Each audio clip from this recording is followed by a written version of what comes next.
Every now and then we get a lunation that invites us to release something from our lives once and for all. Time to let go of what it is that you've been holding on to, maybe from past lives, maybe from your childhood, maybe from even recent experiences that you've attached a memory to, and it is no longer working for you. This is a clearing and healing energy coming off the moon in the sign of Gemini, full and bright in our sky on December the 4th. It will unfold in the couple of weeks that follow, a shift in how you operate in your life where you might feel free, unburdened, and ready to start something new in a way in which life is showing up for you and the way in which you approach it. When I was pondering this moon last night before bed, because I want to do an update for you guys, it was less about world astrology. I had a dream. And in the dream, I was walking and I was rolling out a white carpet in front of me, not a red carpet, but a white one. And I was walking a smooth and clean path ahead. And white is purity. And I recognize that the energy of this moon invites us to that new path that is clear, that is cleaner, and that is unburdened from the past. I almost can't say the word unburdened anymore because it makes me think of a particular politician who used that word, and it was really funny. But nonetheless, this is an important time. And why this moon's so special is it bends the south and north node, but particularly the north node of fate. It squares the south and north node of fate, and it forms a grand cross in our sky, a big square, because sun opposite moon and moon and sun squaring the nodes makes a big square in the sky. We're going to draw our attention to some incredible asteroids because the moon is a reflector of the solar light and it will be full. And it's reflecting the light of a Greek goddess of memory, the asteroid of the mother of the, by the way, she's the mother of the 9 Greek muses. And it is an asteroid that connects us to how we can remember things from our past, particularly even our past lives, and also what we want to be remembered for. And so that energy is very actively being reflected by the Gemini moon from the sun conjunct this asteroid. I can't say it, Mnemosyne, but just say the asteroid from memory, the Greek mother of the muses. Okay. And we also have a revolutionary force also being reflected at us, and that's Hidalgo. Hidalgo is the asteroid number 944. It's sitting with the moon, right? And it's the father of the Mexican independence revolutionary Miguel Hidalgo. And so it's a centaur, minor centaur body, actually. And what it can be associated is where we feel we're ready to experience a life revolution. Like, I'm out of here. I'm busting free. I'm out underneath the constraints of something that has held me down. And with this memory asteroid involved, on the south node of fate and destiny, it pulls us even more into the idea of what we need to get let go of, what we're ready to release, and from our past so we can grow into something new. And let me tell you what that growth is. Part of it is the north node in the sign of Pisces conjunct the asteroid Hercules, because Hercules, or more commonly known in the United States as Hercules, was the actual hero, the demigod who became like, he went from mortal to immortal because he had a redemption story. No, we don't know that about him. We think, oh, he's just out there doing his 12 labors. Why was he doing his 12 labors? He had to redeem himself. He had done a very dastardly deed in a fit of temper, and he had murdered his own family. And therefore, he was given a chance to redeem himself by performing 12 labors for the gods and then being decorated as not only a demigod hero, but allowed to be a part of the halls of immortality and hang with the gods. So when you think about it that way, where we want to grow, expand, and reach into some level of success in our lives is being called forth from the moon, squaring the north node in Pisces. But it will take labors. It will take work. And in that work is not just work. It's a redeeming work. It's a cleaning and cleansing and clearing of the soul kind of work. So my dream last night about putting that white carpet out in front of me so I could walk on I knew that it would be cleaner and smoother to walk on that carpet that I could roll out in front of me, like instead of the red carpet, the white carpet. And so this is something I want you to consider. Where are you ready to walk a new path coming off this moon that's smoother and cleaner and purer than the path you've been walking, that's a redemptive path, but also that's going to bring you into a revolution within your life? Okay, that's what we're talking about. We're covering your sign. We're not doing world astrology today because I did it already. Go back and watch my first video on how this moon will impact our lives connected to world events, especially seeded from the Gemini new moon at the end of May. And yes, that was shortly after that, the nation of EIRIL in the Middle East and USA went to WAR with the nation of Iran. I'm not going to go there because that video is not this video. That video has been done already. Now, isn't it funny because we have past lives with the asteroid of memory, and I have a great little deck called the Past Life Oracle with Doreen Virtue. But she doesn't do this anymore. She thinks it's the devil's work, but what the fuck? And we're going to use it anyway, just for fun. We're going to say what past life might be most activated right now for you, that you might need to think about how to pull up those threads from childhood, from ancestral lines, from your past lives. This is a very therapeutic video. I'm recording on December 3rd. I'm dropping this on December 4th. I'm finally mostly over that weird flu thing I got on the airplane ride back from Mexico. You go on a vacation, you have a great time, you're rested, you even had a tan, and then you get on a chock-a-block airplane jam-packed with people with no extra seats, and you'll catch something. It never fails. If you're new here, welcome, by the way. Did I say my name? I'm talking fast. My name is Lori Lothian. I'm using the Western Tropical Zodiac and whole sign houses. Fixed stars and minor asteroids are in the story, and that's why we have those minor asteroids today.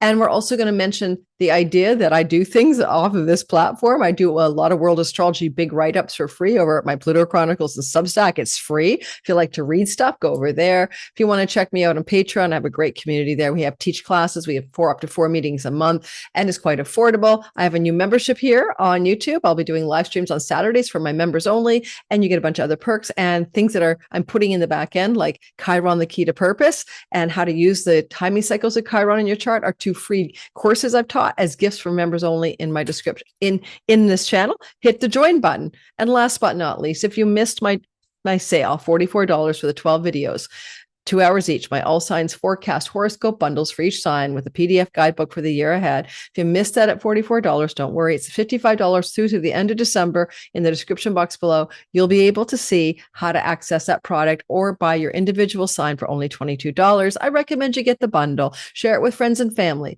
It's a PDF. You can email it to them. It's got all the links to the hidden videos, and the video content, each 2 hours long for each sign, is downloadable as an audio file or a video file, and it's time-stamped as well.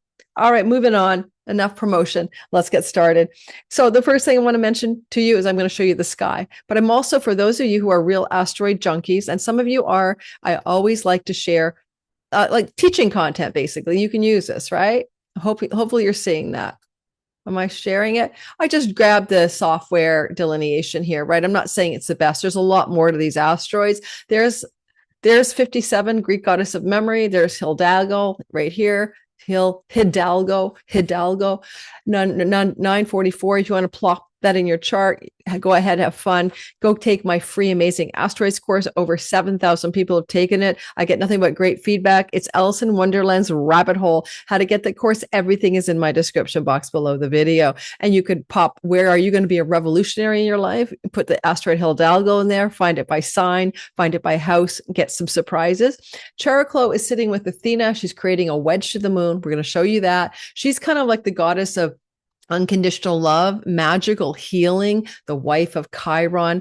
And it's where you can also not be limited by what you think is real. You can question reality when Chariklo comes into the storyline. And finally, Hercules or Heracles. And this dude, he was a demigod and everything you need to know about him. You can put him in your natal chart for fun using my free tutorial if you don't know how to do it, because you can use free online software to do this. And you'll find out where you work really hard, where Hercules sits by house, right? 10th house, you work hard in your career. 6th house, you jab. 2nd house, you work hard in your earnings. 4th house, you might work hard with your mother or ancestral stories. So these are fun ways to use astrology. And there you go for my regulars who love the asteroids. Now, what we're going to talk about next is the moon. We're going to go through each sign. This is a drop of a second video on the Gemini full moon. For world astrology lovers, plus another angle on the moon, go listen to the video. It has all signs content that came out almost 2 weeks ago or 10 days ago. I'll have my assistant put that in the description box at the top so you can go find that other video as well. All right. And this video comes out on December 4th, the day of the moon. It is recorded on December 3rd. Yes, I have been, because I've been not feeling well, I've been behind my recording schedule. As you can only imagine, that would be the case. And there's probably my desktop for you, which is messy.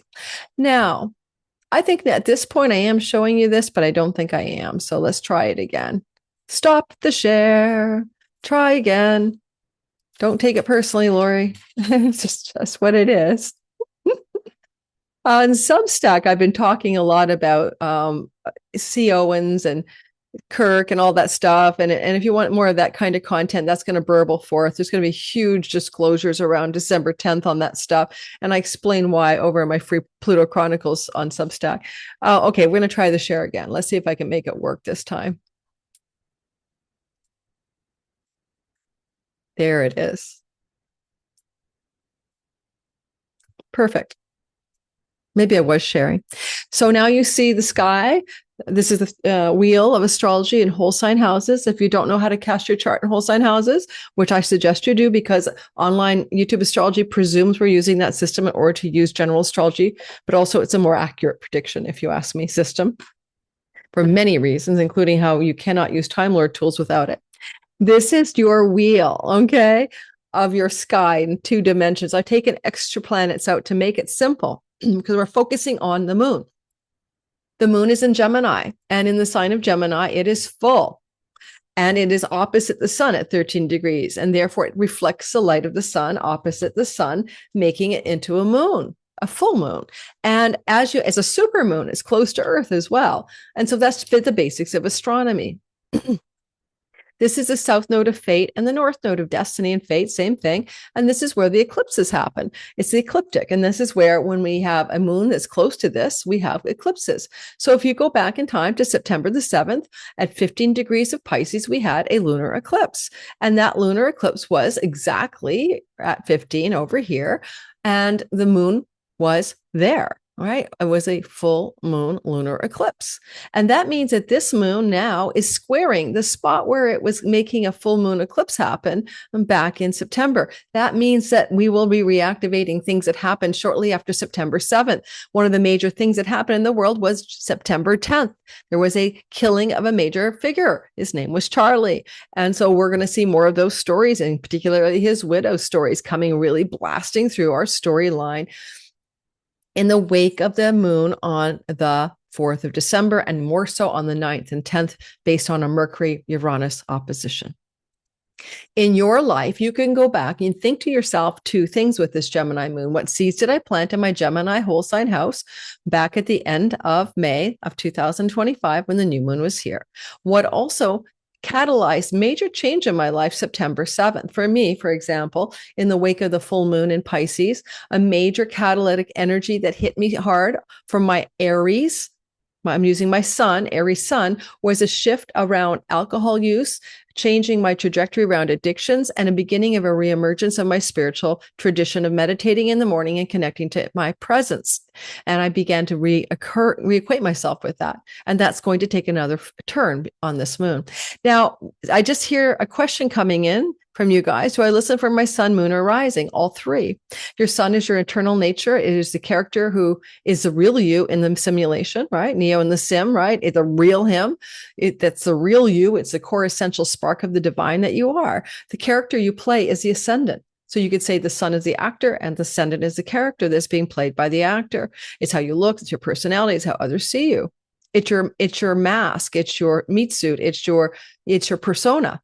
And then you have your moon, and it's how you think and feel about your life, which is not in any way always good. It also represents material realm and karmatic circumstances that we can encounter. And we can also look at it as the animating force of the body. And when the body dies, the moon or lunar energy that reflects the light of the soul is gone. But on a practical note, when you listen for your moon, you're often listening for how you feel about reality and things to do with your home. Then moon is a natural indicator of home-based matters. The sun is a natural indicator of purpose and career-based matters. The rising sign is what impacts the character in the simulation. Now, what about those asteroids, right? And Venus is here with the sun, so is Mars. They're both invisible right now. That means they're not doing anything on the outer plane for the most part. It's going to make peace hard because Venus is not seen in the sky, but in January, she will be visible again, mid to end of January. But if you look at this asteroid here, that's the memory asteroid for past lives and what you want to be remembered for. And right here is Hidalgo, the revolutionary. All right. Speaking your mind, going your own way, revolting against the circumstances and reality you no longer want. The moon reflects the revolutionary impulse, the past life and memory impulse. The memory asteroid, the goddess of memory, the Greek goddess of memory, is in the bending of the south node. This is the energy of the south node of release and surrender and past lives.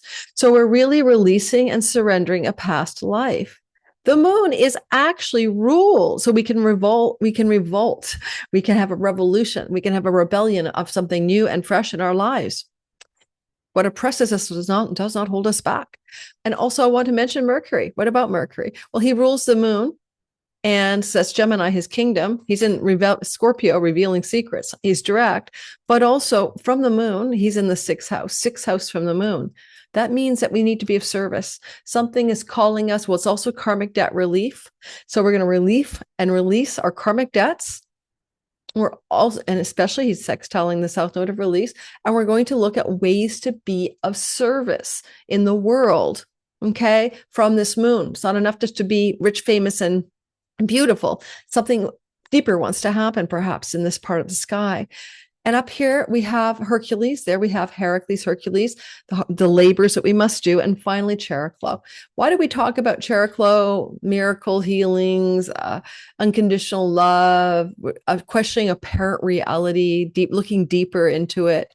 Because Athena, the goddess of victory and war, is here. She has a white owl on her shoulder. She is strategic. She is Athena, Pallas Athena. And in Roman tradition, she's a goddess of victory in a war. Now, we are not at war in our lives, but we want to be victorious in something we go to battle over. And she creates a beautiful wedge. Okay, what about that wedge? It's breakthrough energy. And the breakthrough, the tension the moon and sun create, breakthrough in Aquarius.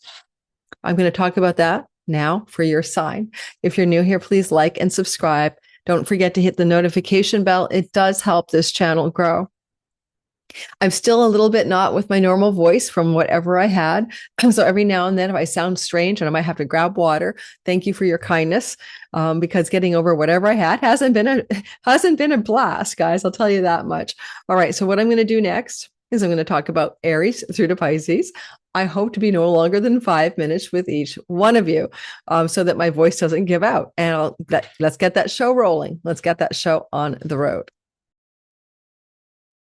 Right, guys, I am back in action. I took a little bit of a break and had to staple this together, but we're going to talk next about your Aries to Pisces karmic releasing, ancestral shifting, revolutionary lunation. And let's go ahead and start with, of course, esteemable Aries. And why do we start with Aries? Because most people think we will. And if you come into my live premiere when I'm there chatting with you about the content and you see we're at Pisces, you think we're done. So we start with Aries so people know exactly where we are. And you can follow my storylines from that. Oh, it's like the chart disappeared, but my desktop is all full of a hot mess. All right.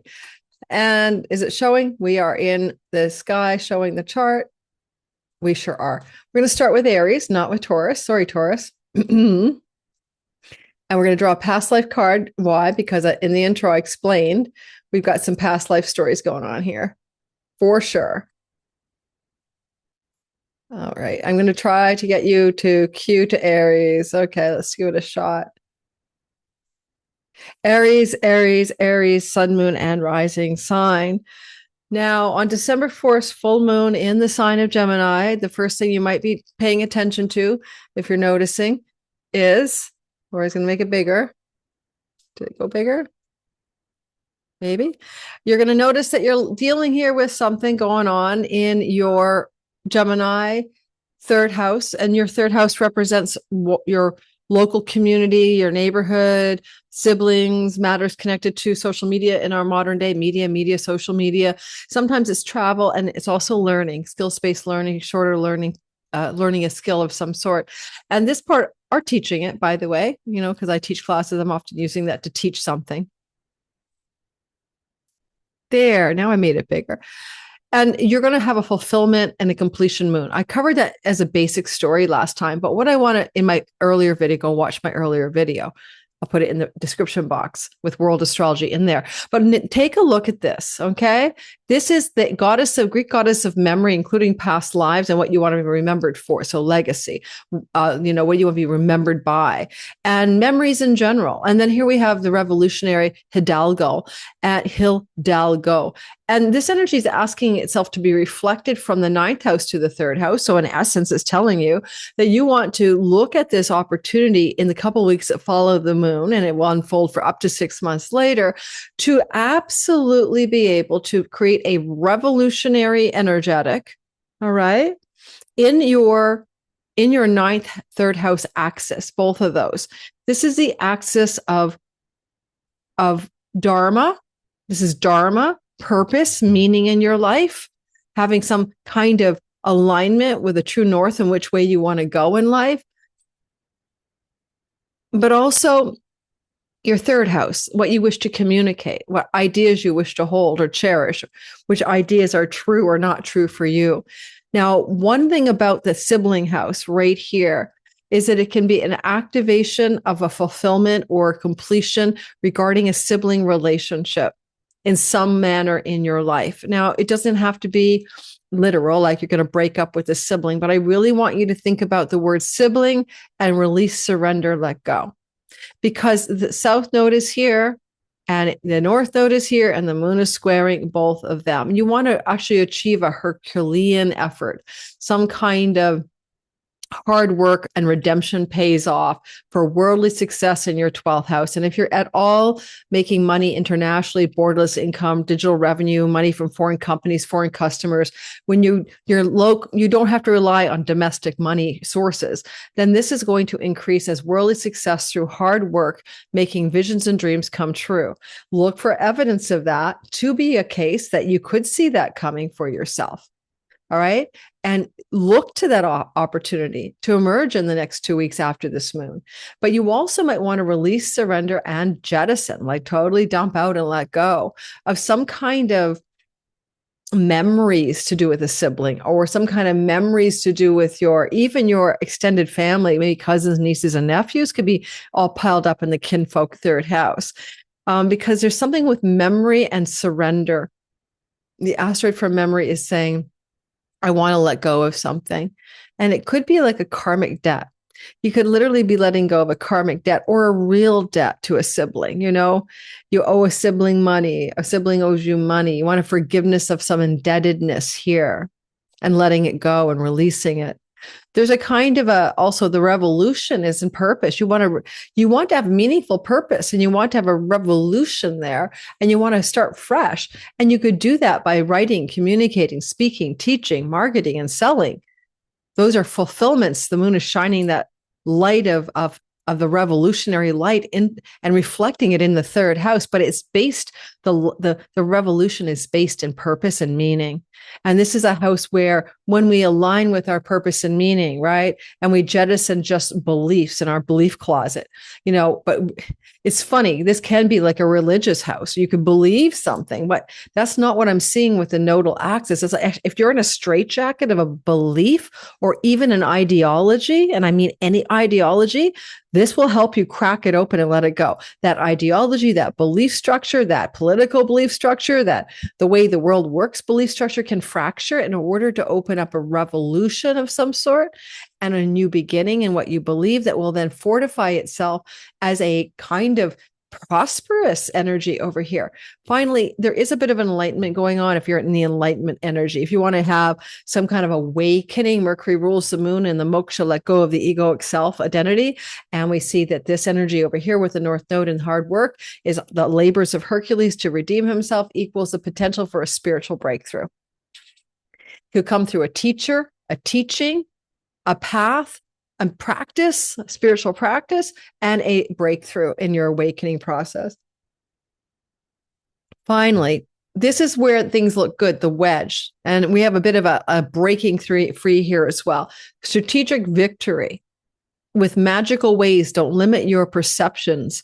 Do not limit what a reality can give you. Chariklo is telling you it's miracle placement in your 11th house of hopes, dreams, and wishes, and great gains in your career. Now, there's two things to say because Venus is hooked up to this reflective light of the moon.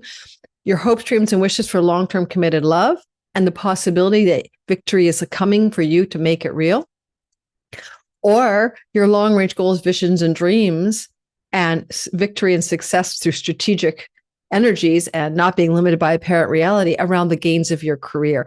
If you've been feeling constricted or restricted, or you've been feeling like, you'll never get that raise, promotion, you'll never get the success, the accolades, the rewards, the fame, whatever you're trying to achieve in your career, because the 11th house is the gains of the 10th, the career house, then this is going to be able to show you that that is not true.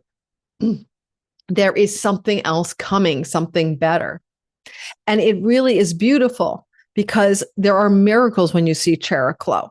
A miracle love story emerges. A miracle healing an existing love story emerges. A miracle happens when it connects you to what you wish to create and accomplish in your purpose and career as you are having victory, but you're also being strategic about the whole thing. Now, I'm going to draw a card for Aries, Sun, Moon, and Rising. And please let me know if that makes sense to you in the comments. Does any of that resonate? Now, because we have the Greek goddess of memory on the sun, right? And the moon reflects that. And because it is in a bending of the south node of past lives, we're drawing a card for everyone on the past life oracle card deck for Doreen Virtue and Brian Weiss, the past life regression psychiatrist guy or doctor. And these are old cards because Doreen Virtue stepped away from doing cards because she got born again Christian-y, and then she thought that the cards were devil's work. Crazy, I know. So let's get going. But nonetheless, I'm one of you. I have an Aries, Sun, and Moon. What is the card from the past life that we are feeling connected to this time and place? And I'm laughing about farm. The reason I'm laughing is I'm craving to get off to the countryside and get out of the city with all of the sirens. Okay. So, I think these are self-evident. I may not be reading the cards, but I want you to think about, is it possible you had a past life connected to farming? And can you see any which way in the reality here that sibling relationships, dharma and purpose, and the word farming past lives are connected in some way to your time frame? This is just playful. I thought it'd be fun. Okay. Your past life on a farm is influencing the situation now. You probably enjoyed a simple, happy life, and you crave that simplicity once more. Damn it, I do crave that simplicity once more. Can I just get up, mow some hay or whatever, then go have some of my 4 square meals, and then can I meditate on my porch chair, watching the sun down? Yeah, I relate. You may have enjoyed the warmth of an extended family during your farm life. I miss living close to my sisters. Your angels may be nudging you to become self-sustaining by growing your own food as you did in a prior life. I do grow great tomatoes, although I don't eat them anymore. I love growing my own vegetables. You're most likely carried forward your green thumb from another life. Oh boy, plants love me. You should see my money tree. She's like 8 feet tall. I've only had her for 3 years. This card may be asking you to reconnect with animals and with nature, which were a part of your past lifetime. I need a pet. I'm missing a pet. I'm missing nature. I'm missing gardening. I'm missing growing things. If you had a past life accident involving farm equipment, this can carry forward as unexplained injuries in this life. And you've had relationships in that life as well as that you were playing out in this one, me and the farm boy at the square dance at the barn. So notice any goosebumps, chills, or other physical reactions as you read this section. Okay. So there you go. I'm going to leave it for you, Aries. Some of that may resonate. Let's move on to the next sign, which is Taurus.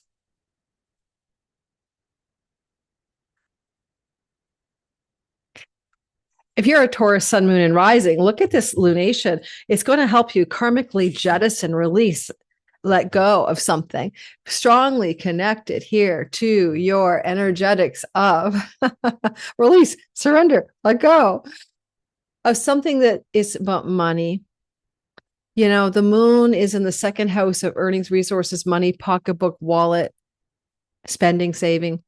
And the sun, which is reflected by the moon, is in the house of inheritances, spousal shared resources, taxes, investing, money that you can help, like, I don't know, a bonus check, commission check, an insurance payout, money resource from other people, and it's not a part of your usual source of income.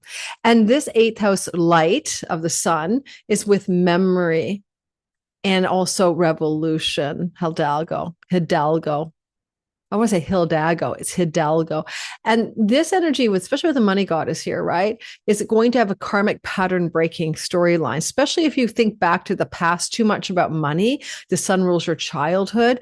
And so money connected to father figures, a son, or your childhood stories may be influencing how you cope with money or deal with money at this time of your life. And so there's a need to release, surrender, and break it up, break away from it.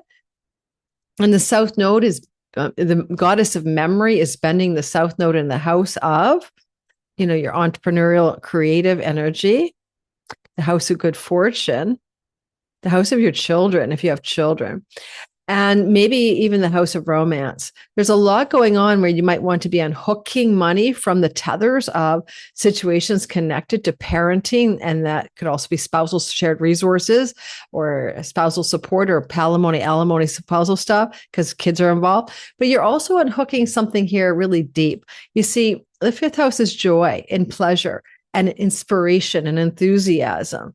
And money is connected to that in this kind of letting go and releasing. Maybe past patterns coming from your ancestral line, where money and its accumulation is far from joyful, far from inspired, and far from enthusiastic. To let this go might open up new doors for entrepreneurial, creative, and artistic directions for how you create money so that you can work hard like the labors of Hercules to redeem your financial story in the eyes of the world, and particularly for you to perhaps be able to be involved in expanding your worldly success through your career and purpose by releasing, surrendering, letting go money hangups connected to your past lives or childhood, or both. The breakthrough energy is coming, and you might have planted a new seed for money and earnings back at the end of May 2025 that will fruit in the 2 weeks that follow the December 4th moon. Now, one thing I want you to be paying attention to here, as you are looking at the story of Athena and victory in conquest, victory, and strategy, with wisdom, the white owl on your shoulder in your career and reputation space, with miracles and unconditional love and forgiveness, Chariklo. And so there's something really changing up here in this 10th house visible part of your sky.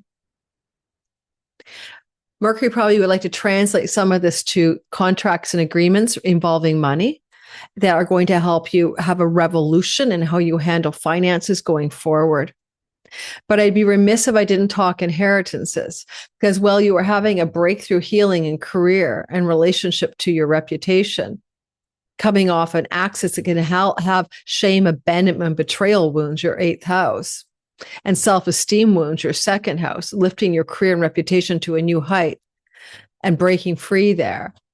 You can also potentially, with the sun in the 8th house, be looking at money coming through legacy wealth. And in this regard, for some of you, there can be some inheritance monies coming your way. It may feel like a bit of a windfall, but it comes at a cost as well. The 12 labors of Hercules mean a redemptive windfall. You deserve it.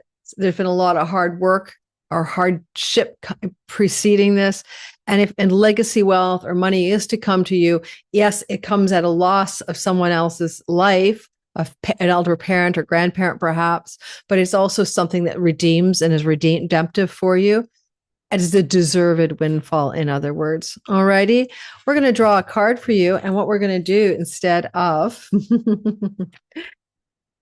instead of anything else, we're going to draw from the past life deck by Doreen Virtue and Brian Weiss. Because why? Because the memory asteroid of the Greek gods in the house of karma is bending the node, south node of fate. You have, in this chart, you also have karmic relationships from past lives with your children. And you may see in the 2 weeks that follow a shift in your child relationship to your children from this moon that is going to be very freeing and very revolutionary. Celtic is the past life you had. Celtic means we're talking about the British Isles, right? There we go. And yes, I will read it. So there's a Celtic lifetime that's being released right now. Tell me in the comments, do any of you resonate with what is that book with the druids and my brain, Mists of Avalon. Anyway, relate to those times and places, the druids and the oaks and Merlin and the Grail lore of the Holy Grail and the Knights of the Round Table. That's all very Celtic druid energy, Celtic lore. You drew this card because you had a significant past life in Celtic lands, Taurus, and you continue to feel bonded to this culture. Perhaps you lived or visited the Isles of Ireland, Scotland, or Wales, or England. And if so, you may have a deja vu and be an Anglophile, a person who adores these cultures. You may also be fascinated with Stonehenge and King Arthur's Camelot. You may have learned the old religion of the Celtic lands, which involved the use of healing herbs and gaining wisdom from oak trees. You could even be an ancient druid in disguise. Your connection to the elemental realm has made you love fairies, elves, and all fae. You also can respect and love trees, especially oaks and willow trees. If you haven't already done so, schedule some visits to the ancient sacred areas of the United Kingdom and Ireland. Explore their stone circles, castles, spiritual artifacts. It may trigger an additional healing memory. So I don't know, just playfully ask yourself, especially with the sun in the 8th house, reflecting the 4th house of the ancestral lands. Even I don't care if you're Irish, Italian, Serbian. It's an archetype of remembering the ancestral land, of the magic of the druids, the healing herbs, and the Merlin and magician and Camelot archetypes. They're archetypes, right? Of magic and mystery. All right, moving on to the next sign. Oh my God, why do can I keep the chart there and other times I lose it? I'm going to try to figure this out. Moving into Gemini, sun, moon, and rising. So my progressed sun is here. I can relate to you guys, but don't forget your progressed planets will never replace your natal placements, but they can add an extra layer of meaning. To progress your sun, it's a degree a year from the time of birth. Age is a degree is an age for progressing your sun. All right. Yes, I still have that. Excuse me, the little flu left over or whatever it was. All right. So the moon is full in your sign, Gemini. Go back to, I think it was May 26th, 27th, new moon was in Gemini. You planted new seeds, new directions. Gemini sun, career purpose. Gemini moon, home and where you live. Gemini rising, any part of your life can be changing and fulfilling itself now. And this moon is also reflecting the light of memory, the Greek goddess of memory. And that's memories or nostalgia of the past connected to marriages and long-term committed love relationships. And also revolution, Hidalgo, a new way of doing it. You can also speak your truth in mind here, but it's in the house of others. So someone else may want to speak their truth in mind to you in the 2 weeks that follows this moon, based on memories of committed love. In some way, I would even imagine a former long-term committed love partner may be coming to talk to you, in person or by phone or email about an important topic connected to the past together. However, the memory asteroid is below the sun energetically. It's in the dark.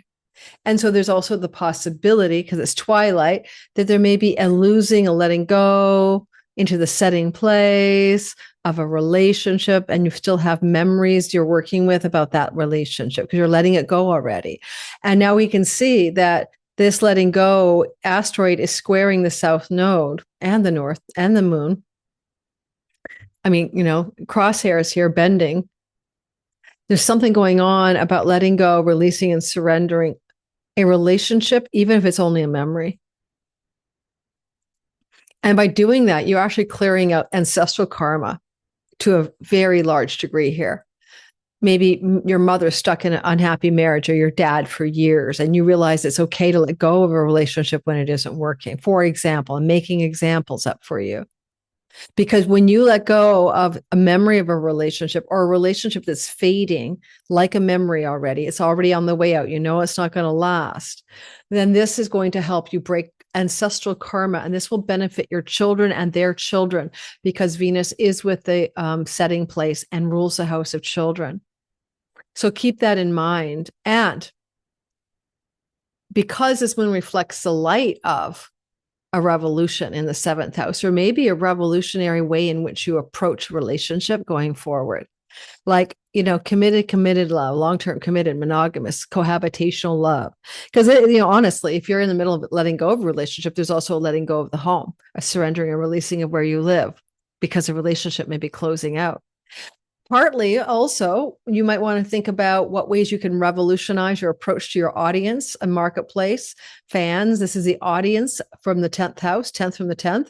So your career public is here, and maybe there's going to be a new way that you can approach them. And, as maybe there's a memory fading away of how you used to do it. I can only think that's true for me as well. There's a breakthrough here. Look, and working hard. You see, the redemptive 12 labors of Hercules is with the North Node in your career house. And have you been working your ass off to be worldly successful? I have. However, over time, Saturn with dreams come true, Neptune. However, this Herculean hard work that takes you to the top of worldly success in your career, and this is going to be true for you through till next July. Okay. Well, July 26th coming up. It comes at a cost, right? It's laborious. There's 12 hard labors you got to do to win your demigod status in the 10th house. Is it worth it? Is the price of admission worth it? That's a question this moon might ask you to consider, because the moon is in your sign. And are you nurturing yourself? Are you tending to yourself? Are you able to mother your body or your vitality if it's your sun? Or your emotions if it's your moon in Gemini, because there may be a cost and something's got to give. Now, there is a breakthrough, and the breakthrough energy comes through the miracle working Chariklo. Don't believe reality is limited to your thoughts and beliefs about it. This is a belief house. And strategic victory, Athena. This is an ideal placement for book publishing, because Athena rules books. And so you might find yourself suddenly in the throes of an inspiration to write a book. The moon is here, but the sun is here, and the sun rules your house of writing. So there was a suggestion of a potential writing project, publishing project, book project that may come into being. Even a podcasting project could show up from this. And this may be emerging in the 2 to 3 weeks that follow the moon as an idea or execution of an idea or movement in that direction. Don't be limited by ideology or beliefs or belief structures that are limiting you. Beliefs belong to the 9th house. Move in an alignment with your true purpose. Be victorious and strategic. Let miracles unfold here. Let's draw a card for you from the past life deck, because the asteroid from memory and the sun are bending the south node to let go of and release the past. In your case, it looks very ancestral 4th house. So this is not just past lives, they are ancestral, but don't forget, ancestral and past lives can often interconnect. And if you're, well, why would they interconnect? They'd interconnect because we often reincarnate with what I call soul pod. The same people keep coming back again and again. I can't believe I drew the phobia card. Phobias. Now, I don't have any phobias. I'm progressed Gemini sun, not natal. Do you guys have any phobias? Because phobias are the story of the day. Ancestral lines, 4th house stuff. Phobias from the 4th house. Saturn represents fear and phobias. He's with the North Node squaring the moon. So I can get why phobias would come up. But if you're letting go of fears that you've had held on to in various times of your life, and maybe you haven't overcome them, it's coming off the ancestral line. These phobias aren't personal. They're hereditary or ancestral, and they may be connected as well, of course, to past lives. Let's read what they say about phobias. Most people have a phobia, a fear of something that's a little over the top, at least 1 or 2 phobias, right? I used to be afraid of spiders. I got over that. I've never been afraid of snakes. I used to have hypochondria. There's a phobia. South Node in the house of health. There's definitely a hypochondriac vibe there. Let's grab phobias for you guys and take a look at it. P phobia.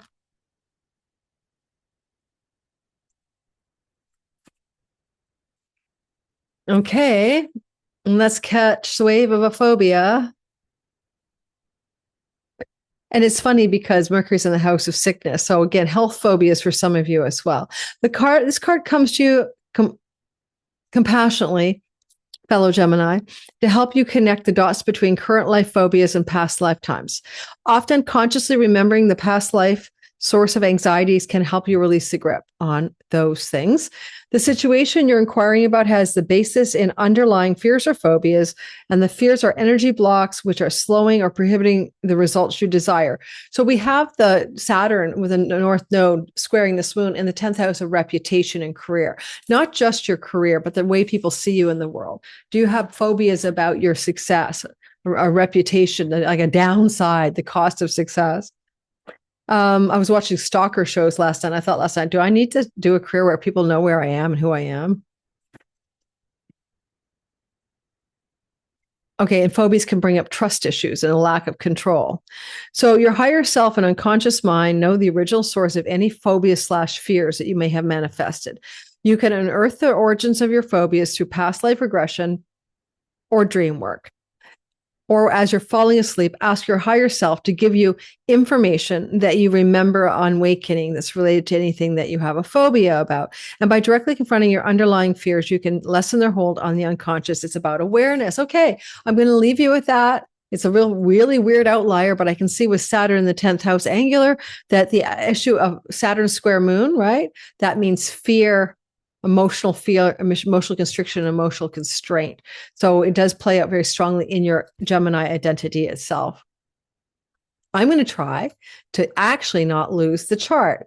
For some reason, I was able to do that for a while, and I'm going to see if I can figure it out. I think I might have. Things that I'm losing you guys. That's the problem. Where did you go? Okay. Cancers, we're moving to your Cancer, Sun, Moon, and Rising sign. And in one of my videos, as I said, Leo instead of Cancer, or Virgo instead of Leo. And people kept saying, you got it wrong. Just watch the video. If I have a verbal blooper, which I do, I don't have time. I put too much content out to edit it for you. So this is definitely Cancer. But if, you see me going on, I say the sign more than once. And then you can see that this at the Eastern horizon line, this is what I'm talking about when you're watching the video. I'm going to make verbal typos, and I do not have a big enough staff or time myself to always edit videos to fix the mistakes. I apologize. All right. So Cancer, Sun, Moon, and Rise. That was my November all signs video. I think I said Virgo, and I meant to say Leo or Leo, and I said Virgo, but my goodness gracious. Now, if you are Cancer, Sun, Moon, and Rising sign, there is a full lunation here. Started a seed planting in the end of May in 25. Now a fulfilling moon in the 12th house. Fulfillment of solitude, desires to be alone, meditative and spiritual awakening and breakthroughs, a fulfillment of a desire regarding bed pleasures, a fulfillment of a desire of something you want to create here regarding distant lands and far off places. Now that fulfillment energy comes into play, but we have a big intense square to the north and south node. A big cross is forming, and letting go South Node and releasing something that you have memories about on the sixth house axis. Now, this is tricky. Sixth house memories, the asteroid of memory is here, including past lives. It's on the axis of karma and past lives. So you guys are really set up for remembering or releasing and remembering something to do with another lifetime connected to family that would be like the tribe, cousins, aunts, uncles, but also particularly siblings, particularly karma connected to a sibling one younger than you. It's a karmic turning point in that relationship. And there may be a turning point regarding a memory, regarding pets. Now, the asteroid of nostalgia and memory, can't say her name. Okay. With Mars in the house of pets, bending the south node, with moon and house of hospitals. All right. There's some small possibility the moon could lead to a loss of an animal, maybe an elder pet. Saturn would say an eldering pet. is getting ready to exit after many labors in the life of the 9 lives of the cat or the 10 lives of the dog. So there's some kind of maybe foretelling here on this moon that you may be preparing for the loss of a pet, likely through eldering pet energy in the sky. The other element of the 6th house is the work you do. And you have a revolution coming. Hidalgo, Mars combination is revolutionary transformation and new directions in the work. Mars isn't visible until March. You might not see evidence of it till then, but energetically, the moon is beginning to flow the story of a revolutionary change in your job and the kind of work you do. And the North Node is trying to align you with purpose and a meaningful life. Right. And that's more important than anything for you at this point. Some of you are looking for that. Meaning might be found, purpose might be found, worldly success might be found in podcasting, publishing, teaching, learning, going back to school, education, or teaching, in law and justice, humanitarian, to some degree, endeavors, international directions for purpose and meaning in work and career.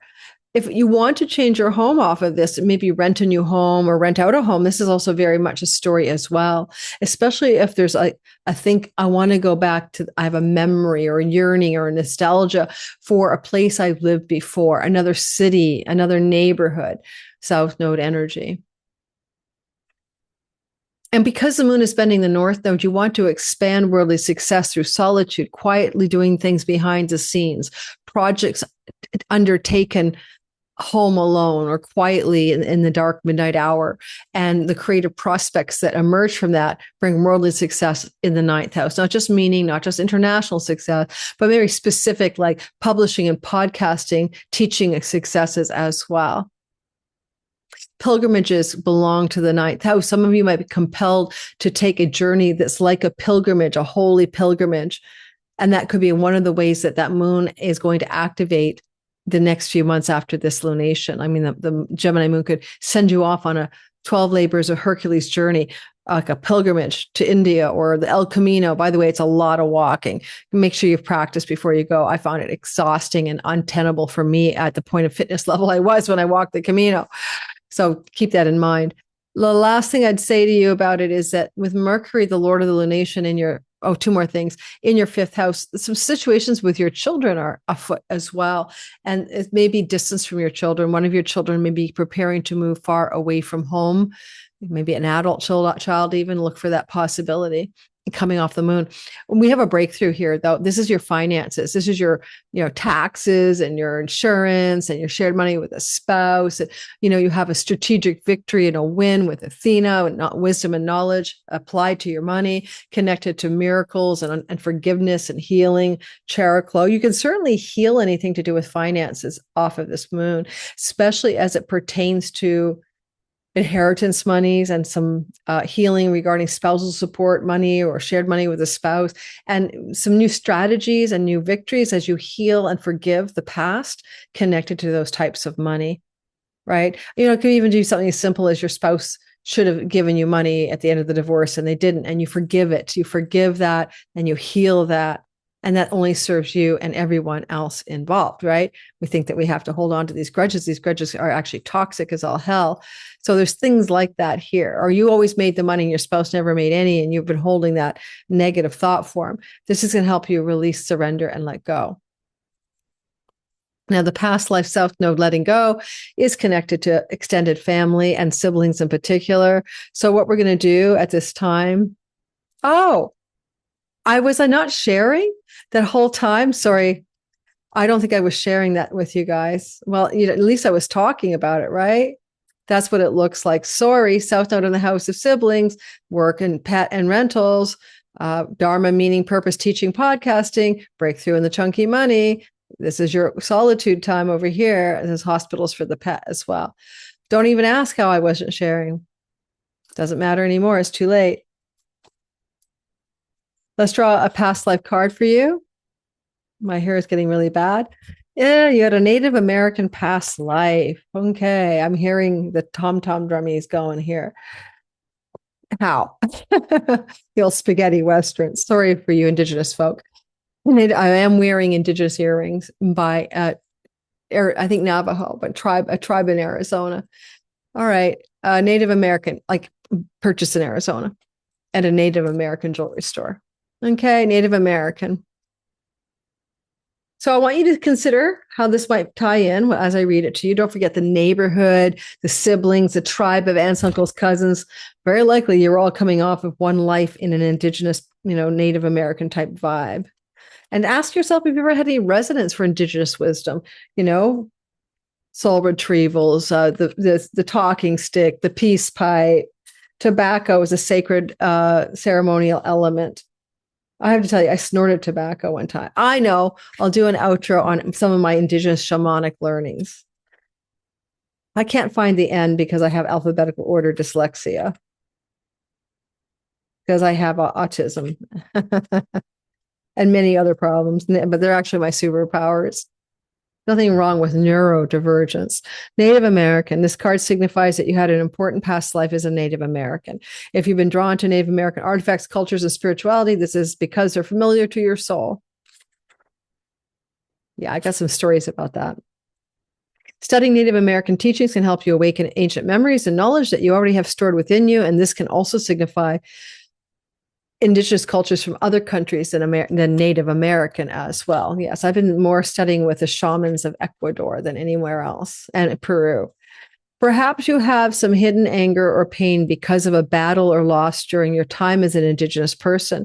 As with other past life traumas, a session with a qualified regression therapist can help you relieve lessons from that time and release painful blocks. It is like the tribe, the kinfolk tribe of your third house where the South Node is. And if you think about tribal culture, we can only know 150 people well at any given time. That's the limit on the human psyche. Did you know that? So there's a sense, therefore, that you are literally talking about your tribal affiliations. And in this life, your siblings, aunts, uncles, cousins, nieces, nephews, all that extended fam, you guys were a tribe. So in what ways are you getting ready to release some of that, especially with sibling one younger relationship and unteasing something as a breaking through, breaking free. If you have a sibling one younger, siblings in general. I'm going slow. I'm going really slow today. All right. Somehow I did that. I did it. Leo, sun, moon, and rising, full moon, big light coming through. Where? In your 11th house of good spirit. It's a positive house. Hopes, dreams, and wishes. Accomplishments you wish to create in this life. Career success, because that's the gains, perks, like rewards, bonus points on the game board. More money, more fame, more glory, more influence. And that's where the big light is shining. A sibling one older is here. Also, fulfillment of connections to a sibling one older than you. Now we need to let go, release, and surrender, right? South Node is here, and we're letting go of memories connected to fifth house matters, reflected through the house of social groups and friends. You might have to forgive and forget and release and let go of a memory connected to a romantic and sexual relationship, because that is your fifth house, even if it was just a dating thing. And it may have involved money or harsh speech in the relationship, especially how it ended. You might have to let go, release, and surrender betrayals in love, infidelities, and harm done, and abandonment as well, because of Saturn, North Node, and Hercules. And it's a labor to let go of those abandonment wounds, the betrayal wounds. But some of you Leos are having to work with that energy. And sometimes we don't let go. We bury it, right? We stick it like dirt under the rug. We just shove it under there. But it can actually damage your psyche and your soul and your vitality. Because what this actually does, the moon is reflecting the light of your vital force energy, your spark of enthusiasm, creativity, mojo for zest for life, innocence and wonder. And to reclaim that, you need to release something. Now, on a less esoteric level, you could be releasing and letting go and surrendering a connection to a child. Now, I don't mean that we would hopefully freeze a child out or ghost a child, but it may be letting go of attachment to a child. And with Mars in the house of children, with the sun and all of that, can be reflecting the letting go of a child, because the child is moving away from home. So you're letting go of an attachment, not letting the child go per se. I would say that you're striving with hard work and many Herculean efforts to take care of money, right? Like the shared money with your partner, your taxes, your investments, your 401k money, like the way you're trying to make money more successful, your structures around money, and you're working hard to figure that out right here. Your mutual funds are up here, shareholder. Your royalty income is up here. Your inheritance money is here. Mercury rules the moon. The moon is in the house of windfalls. There is a small possibility for some of you that money from a spousal separation agreement, a family ancestral line inheritance may be coming your way. The worst case would be like a widow or widowhood story, right? Don't get freaked out on me. It's very rare in this story, but it's possible because Saturn in the house of shared resources is the ruler of the marriage house. But it's more likely the other things I've already mentioned for you. You might have to release and let go and surrender. I like all of those words, always make me smile. I don't know about you. It's something to do with the way you make money. It's time to surrender a type of earning structure. It's no longer useful or doesn't work for you. Venus wants you to find enthusiasm, excitement, creativity, inspiration, and entrepreneurial zest in the work you do. And if any work you've done hasn't felt that way, it feels onerous or dutiful or difficult, you will retire it out. So some of you are going to quit a path or a life path that you've been on to make money, and that's entirely okay. Now, there's a breakthrough here in your 7th house, and that's like strategic victory, coming through with wisdom and knowledge connected to miracles and forgiveness. So some of you could be forgiving a former love relationship and betrayals, and a miracle healing in an existing marriage may occur. Some of you may be coming through with an energetic miracle worker entering your life, maybe a strategic person, a teacher, an author, a book. It's so funny. Athena rules books. So you might come into alignment here by reading a book of all things that has a healing power, like a forgiveness, healing, miracle working power over your life. And whatever this is, it can really help you increase your career gains after you read this book. And it can really bring more enthusiasm, magical creativity, and excitement to manifest the life you want. So books like Think and Grow Rich by Napoleon Hill or Awakened Imagination by Neville Goddard are books that serve the energy of your 5th house, where this would be the most likely way for a type of reading or book or knowledge, some type of knowledge to come that helps you heal your earnings, creativity, spark in life. Okay. But there can be a healing too in a relationship. Now, sometimes with Athena, she's a lawyer, and Pallas Athene. So you may have a healing in a relationship, but it might be through the mechanism of letting it go, letting the relationship go. And this chart speaks to transitioning, ending relationship endings to friendship in this chart. And so the gift of the ending could be the continuation of friendship, even as a relationship, romantically or maritally or whatever, it will close out and up. Communal living. All right. Mercury's in the house of who do you live with? He rules the moon in the house of friendships. He rules the moon in the house of career gains. He rules that moon. And that moon is connected to the light or the energy of romantic love. Children. Do you live with your children? Do you live with a romantic love partner? Communal living. Who you live with now are past life people. Do you live with roommates? And there's something going on with that because Mercury is in the house of the home where you live, ruling that moon. So communal living is a big theme for you where some karmic shifts are happening. Funny, I know a Leo, a friend of my daughter's a Leo. She's lovely. She's so beautiful. She still lives at home with her parents, but so do most kids my daughter's age in their 20s, poor Gen Zs. And I bet you this is going to pretend her moving away from that home, like finding her own place, maybe moving in with a friend. The lifetime significant to your question involve communal living, like a monastery, a tribe, or a convent. Your earthly needs for shelter, clothing, and food were provided for. And although you held a job with the community, you fulfilled your responsibilities for the group and not for individual gain. In your current lifetime, you may feel troubled by the concept of money, individual earnings, savings, and bills. You may feel unsupported because your soul is accustomed to having a community support system. To assimilate in this lifetime, find the balance and harmony between individual and group needs, between give and take. Understand how you fit into the culture and how the group can help you achieve your individual goals and aspirations and further your spiritual growth. And remember, no man or woman is an island. Okay, look at who you live with, guys. You've been together before. And maybe if you're extricating yourself, you can be a bit of that in this chart. There's a reason for it. It's time to move on. I'm going to grab more water. I shall be right back.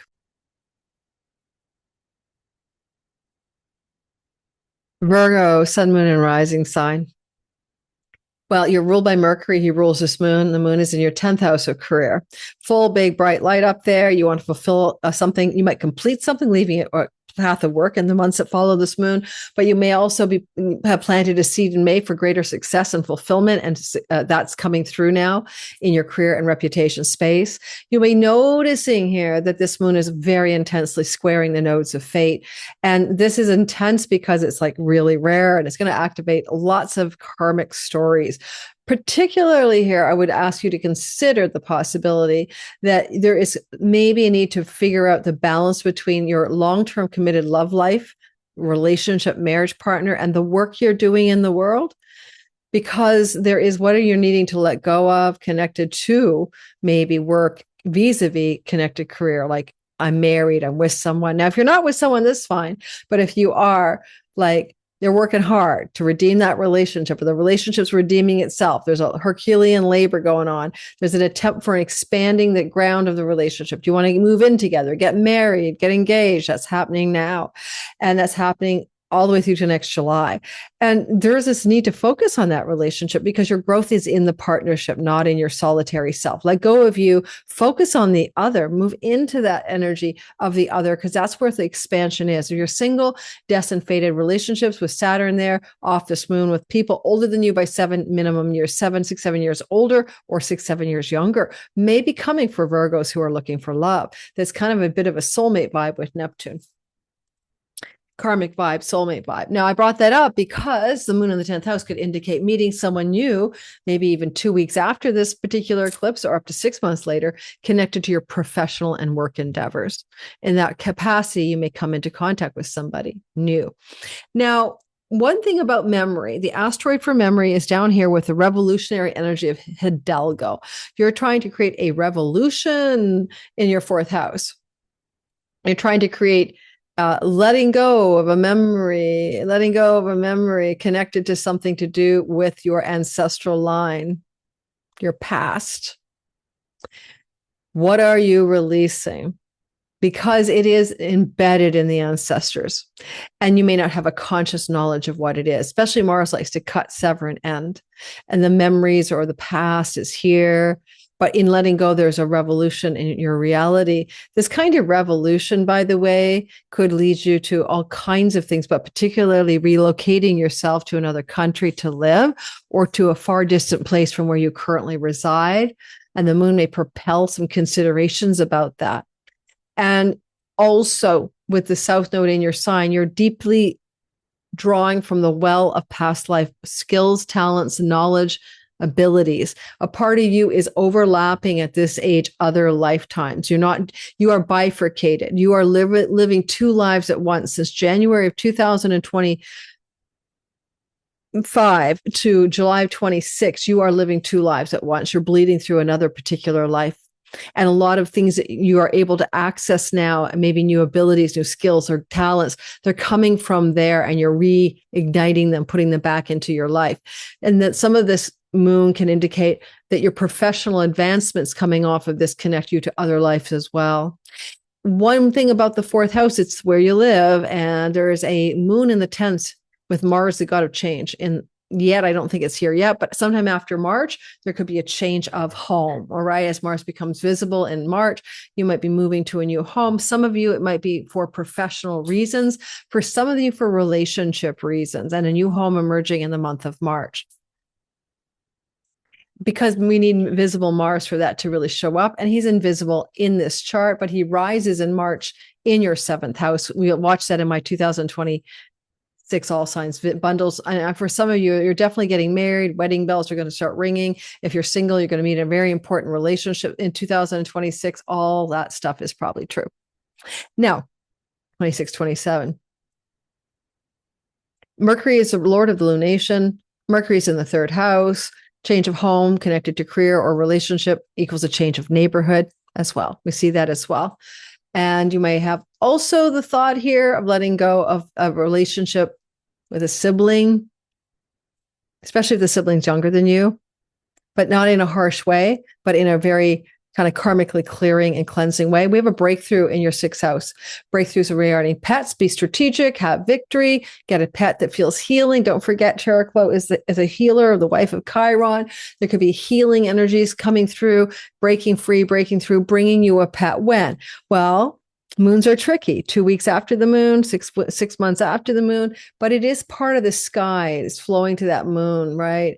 And so there may be some new pet energy coming your way, or a new job opportunity as well. That feels like you just stepped into the right place. This feels like a healing direction. It feels like a forgiving direction. It feels like a place of unconditional love, but also success, strategy, and victory. So some of you are going to definitely see some shifts in the career, the job, or the type of work you do following this lunation. Let's go ahead and grab a card for you and see what we get. What past lives are you drawing from? The South Node is particularly important, and we talk about past lives. All right, the South Node is in a Virgo, which is your sun, moon, and rising. Virgo sun, your career and purpose and soul. Virgo moon, your emotions and your feelings and your home-based matters. And Virgo rising, anything about you and the simulation. And in this case, past lives.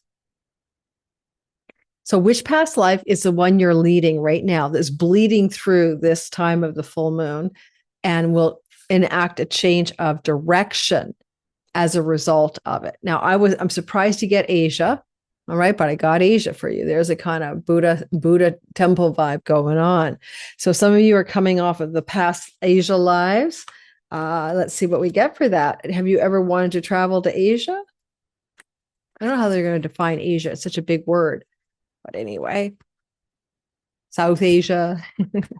In a significant past life in Asia, is overlapping your situation.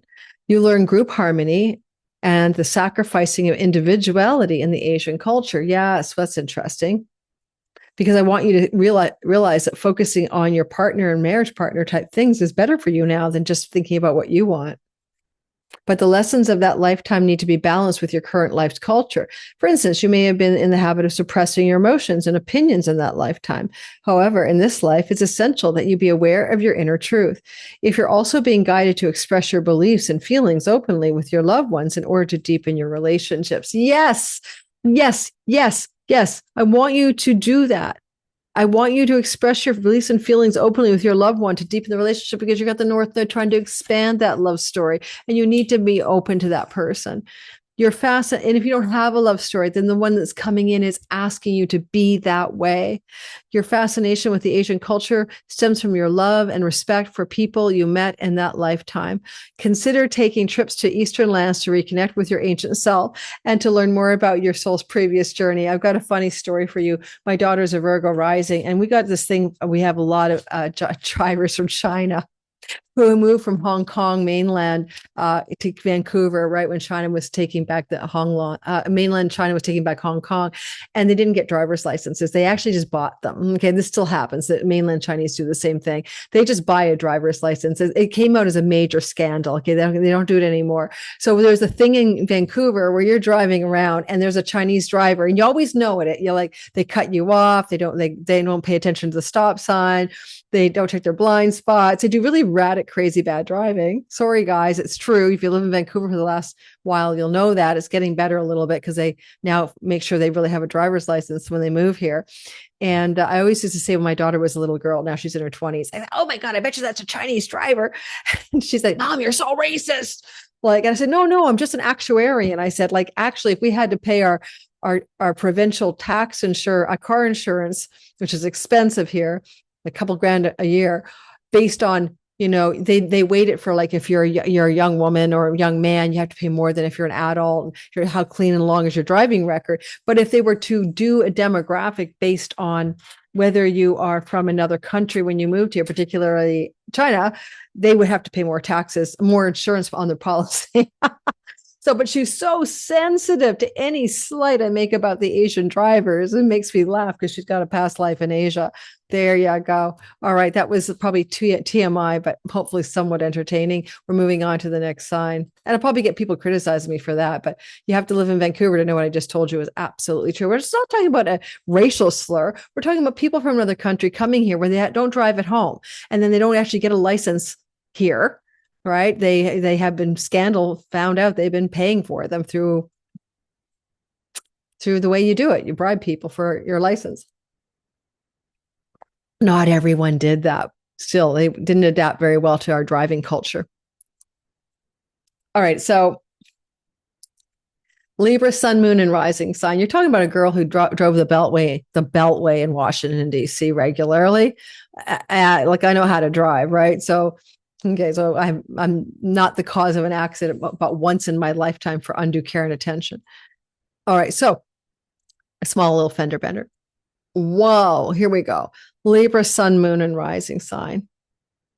If you know an Aries, any of us, rising or sun in particular, we drive like race car drivers, okay? And we're proactive drivers. We are defending our territory. If you are a Libra, sun, moon, and rising, this is a moon that is in your 9th house, and it's going to be lighting up your purpose and meaning in life, but also the word international. So some of you might be wanting to think about, are you ready to work for an international company, publish a book, travel abroad, maybe go back to university or school, complete a goal for education, etc. And yet this moon is squaring the nodes of fate. It's extraordinarily intense karmic energies playing out in our sky. To some degree, this is also because it is connected to the Herculean labors that you've been doing in your work environment. Oh my God, I need to turn my fireplace off. And in your work environment, you might have been really, really, really working hard lately. Like you have been like Hercules and his 12 redemptive labors, killing it, man. A lot of work here in the workhouse. And that hard work is definitely worth it. You're expanding your worldly success and your long-range goals and dreams may be coming true because you're working so hard. This moon squares that. You need a break. Maybe it's time to fulfill an international vacation or a travel agenda, or go back and take some schooling so you can get more money for less work or something like that. Or you might want to consider that you've got this memory of the past connected to a radical revolutionary breakthrough in the 3rd house. Now, you could be releasing, surrendering past lives because the South Node is in the house of past lives. And you might want to let go of past lives that connect you to siblings in particular, and sibling relationships, and karmic relationships connected to your childhood. So your parents, and particularly the mother. And so letting go, releasing, surrendering these past lives connected to family in this lifetime, extended family in this lifetime, cousins, nieces, nephews, home, the people you knew when you were a child, the place you grew up, and even the connection to past lives, all bundled up in one big karmic release. This moon can definitely have you affecting a change of home in the 6 months that follow, but up to 2-3 weeks after. And if you do change your home, it's going to be connected to perhaps a rental property. You might rent a new home out, or lease a new home, or even lease your own property out to someone else. I find that when I see this kind of chart, there's a possibility of a pet coming into your life, a new animal coming off of this moon as well. Releasing, letting go, breaking free, and revolutionizing your 3rd house could be a call to find more enjoyment and social time in your local environment, to actually spend more time with the people who live where you live, near where you live. And it opens up a door that wants to flow off of this moon of finding more play, fun, and activity in your local community, and really enjoying those local community involvements. All right. Now you have this 5th house, and it's where we have a breakthrough of some sort, a wedge, and a victorious and strategic direction with entrepreneurship, would be very advisable if you're not an entrepreneur. I think that with this combination, you could be a new entrepreneurial hit story. Don't take it all on too quickly. The moon is going to be on December 4th, and then you can give that even up to 4, 5, 6 months to fully flesh it out. But I wouldn't be surprised if some of you don't have some entrepreneurial ideas up your sleeve coming off this moon. Sorry, guys, I'm working on SI joint exercises. Thank you to those of you who helped me with my floaty SI joints. I also just heard a new tech thing about tendons, intergluteal tendonitis. I'm pretty sure I have that too, thanks to estrogen drops. So wait, well, welcome to 63. Now, I kind of want to say to you, I was saying something important, I forgot. Fifth house is enjoyment, creativity, entrepreneurship, pleasure, fun, play, all that good shit. It's also romantic love. And it's funny to be strategic about romance, but this is a healing archetype where miracles happen. And strategic, Athena, is often knowledge and wisdom. I'm not kidding you, like a book or some, new body of knowledge around sexual intimacy could be transforming yourself into a new enjoyment of committed relationship, sexual intimacy. Why committed? Because Mars rules the commitment house and he talks to this combo. And I'm going to draw a card for you and see what you get. What past life stories? You got the South Node in your house of 12th house of past lives, but it seems to connect to the tribe, aunts, uncles, cousins, nieces, nephews, siblings, most accurately in this chart. But you want to release, surrender, let go. What are you going to let go of? Something wants to release. And Mercury, the ruler of the moon, is in the money house. And I meant to mention, I apologize, but you're definitely able to make more money coming off this moon, but it's going to connect you to foreign lands and foreign shores. You got the spouse. Now, I mean, you don't have to travel to a foreign land for that money, right? Not at all. But that money is connected to people from foreign places then, or companies, spouse. Doesn't surprise me because the sexual intimacy is a breakthrough area, right? And Mars is with the moon, and Mars is the ruler of your spousal house. So there's something karmic that wants to be connecting you to another life, and the word spouse. Now, don't forget, if you don't have a spouse, that's okay. The card could be indicating a karmic spousal relationship coming in. And if you have one, then themes of this moon, because it's about letting go for a revolutionary new direction in life. Probably wondering how it takes me so long. All right. You drew this card. Yeah, I know. Because perhaps your current spouse is someone with whom you shared a past life relationship. If you're single at present, your future spouse is likely from past lives as well. In some cases, lovers reunite. There's that sexy breakthrough romance house. Lovers reunite across centuries and share an underlying bond of true love. This is what usually referred to as a soulmate. In drawing this card, it can signify that the person you are inquiring about, that's the one you're with or the one that's coming, is in fact that individual, is in fact your soulmate. So if you're in a relationship, Libra, and it may be having some bumps, as all love stories do, is still a soulmate for you. And if you're looking for one, look no further than this Gemini moon in the 9th house, who is sextiling the marriage house and flowing to the marriage house and trining the sex and romance house. So that works out very beautifully for you.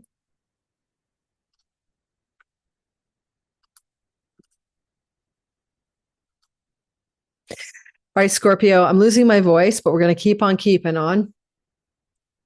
Feels to me like you got a story going on with a moon ruled by Mercury, sitting in your sign, that's in the 8th house of chunky money. Yes, I call it chunky money.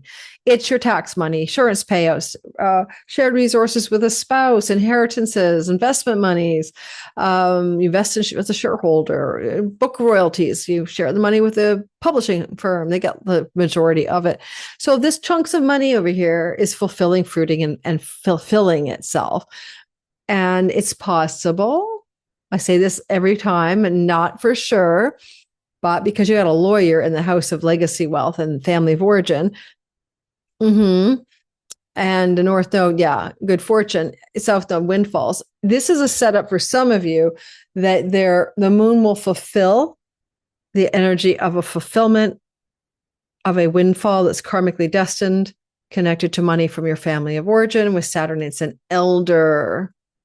One of the passing houses can be the second house, and one of the death houses can be the eighth, and both of them are activated. So there's a potential inheritance money coming from the family upline, dad, elder dad, granddad, whatever, old uncle, I don't know, grandparent. Somebody may be getting ready to let go of some money and pass it on towards you. And this kind of moon, just be aware of that. The energies of the nodes, right? You've been working hard in your entrepreneurial creative energies. You've been working hard around love and romance. You've been Herculeanly laboring to succeed in with your children and parenting them, or they've been having labors in their lives that are difficult. And that's the feeling that you've been going through as you watch Hercules and the North Node here. The North Node is like where also you want to expand and grow to be successful. And it's in your artistic, creative, and self-directed entrepreneurial stories.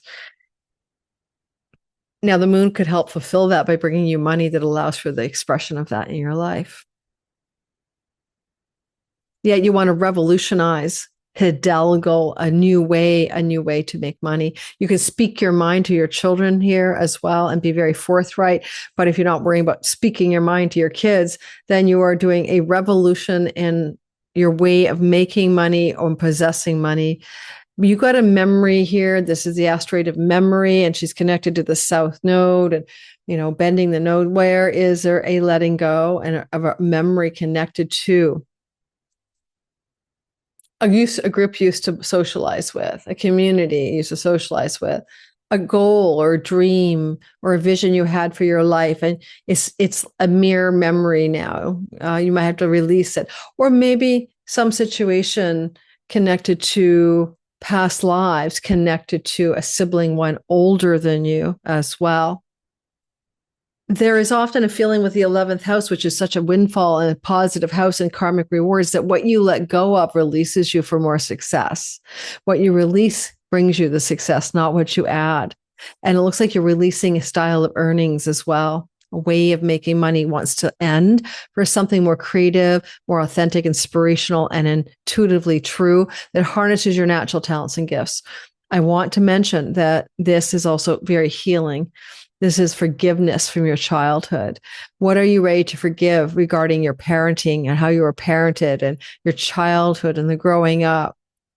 There's a victory in releasing and forgiving the childhood narratives connected to both in this chart, mother and father, because of the way this is positioned.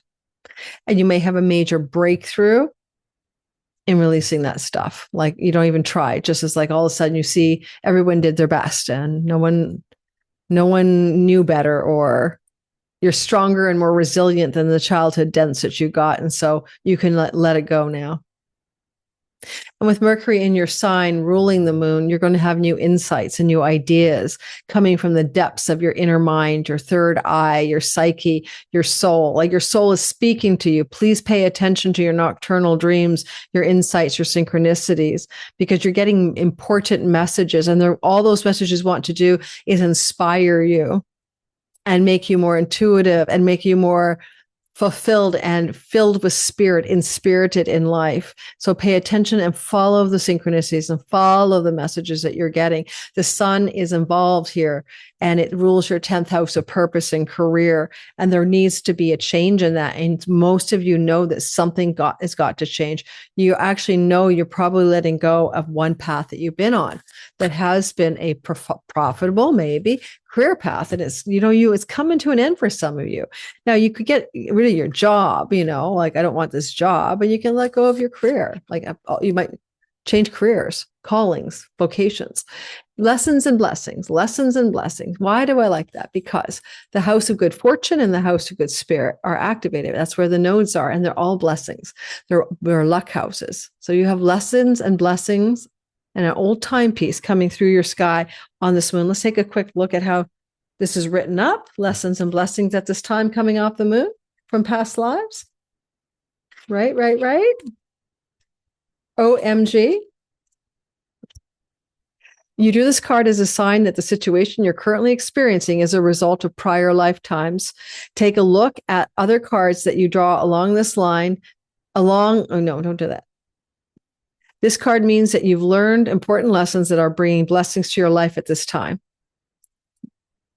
Congratulations. Congratulations to you, Scorpio. You mastered how to turn painful events and memories into growth opportunities. You can apply the very same strength to every area of your life. Now, you know what? It's almost exactly like what I said in different words if you go back and listen. If you like a card draw that goes with the astrology and you're enjoying when I blend it together, let me know in the comments. If you really don't like it, that's fine. Can you tell me why? Because you're not getting astrology. You just get a little extra time with the card draw. But I want to understand why you don't like it, because astrology is a divination tool, just like cards, right? It's just a divination tool. All right, so let's move into Sagittarius, sun, moon, and rising sign. Sag, don't forget to like, subscribe, hit the notification bell. Everybody listening, Sagittarius, sun, moon, and rising. You are looking at a sky where you're chock-a-block with activity because the moon is in the 7th house of long-term committed and significant love relationships. This is going to indicate a fulfillment or a blossoming or completion or an ending in a relationship. If a relationship needs to end, every full moon brings an end to it. That's just the end of the story. And because it is letting go of south node bendings and north node bendings, the moon is bending the north node for you. So it means you're going to have to make destined changes and fated changes in your home life connected to maybe a fulfillment, beginning, ending, completion in a love story or committed love. You could have a contract, a fulfilling contract to expand your home, move your home, change your home. It's going to require some Herculean labors. We have to build a home. Saturn is the architect and the foreman, and near the water, and maybe connected to North Node, which can be foreigners, the foreign element. So expanding a home, a foreign distant shore, changing your home. Mercury is the lord of the lunation. If you're changing your home connected to far off distant shores and foreign places from where you currently live, or in relationship to relationships ending, perhaps ending, maybe beginning. Probably not, but maybe beginning. Most relationships don't begin under a full moon. They fruit or they fail. Fruit or fail. Take your pick. You're making decisions, but you are invisible Mars. So you know you're going to make decisions. Like, listen to me, Sag. Listen in. Tell me if this is true in the comments. You know there's decisions you're going to be making. You know that. You've been thinking about this for 5 weeks before the December 4th, 5th moon. And you're like, 4 or 5 weeks. You'd be like, I know, I'm going to quit this marriage. I'm going to quit this job. I'm going to move my home, but I'm not telling anyone, especially because Mars now is invisible. The moon is like, we're not talking about it. We're keeping it under wraps. Mars invisible since mid-November, not visible to March. You're making decisions behind the scenes. You're undercover. You're like stealthy in your thoughts about what you want to do and which directions you're going to go in life. And you're keeping it under wraps. And as you're thinking about all that, knowing that you're going to make some decisive moves next year, you also are thinking about moves that are connected to Venus. And Venus is also invisible in some of those places. Her is home. She exalts your home, property, land, and real estate, and also job work. So job work, home, long-term relationship stuff, decisions, changes, under wraps. And that's going to be true till the end of January in terms of Venus's considerations and until March for Mars. Now, water. The thing with this is that you are dealing with a desire for radical reformation, revolution, and change of you. Sag, sun, your career. Sag, moon, your home life. Sag, rising, your identity. You're ready for change. And to get this change and have this change happen in your life, you're going to need to release something. And it has to do with memory and maybe past lives.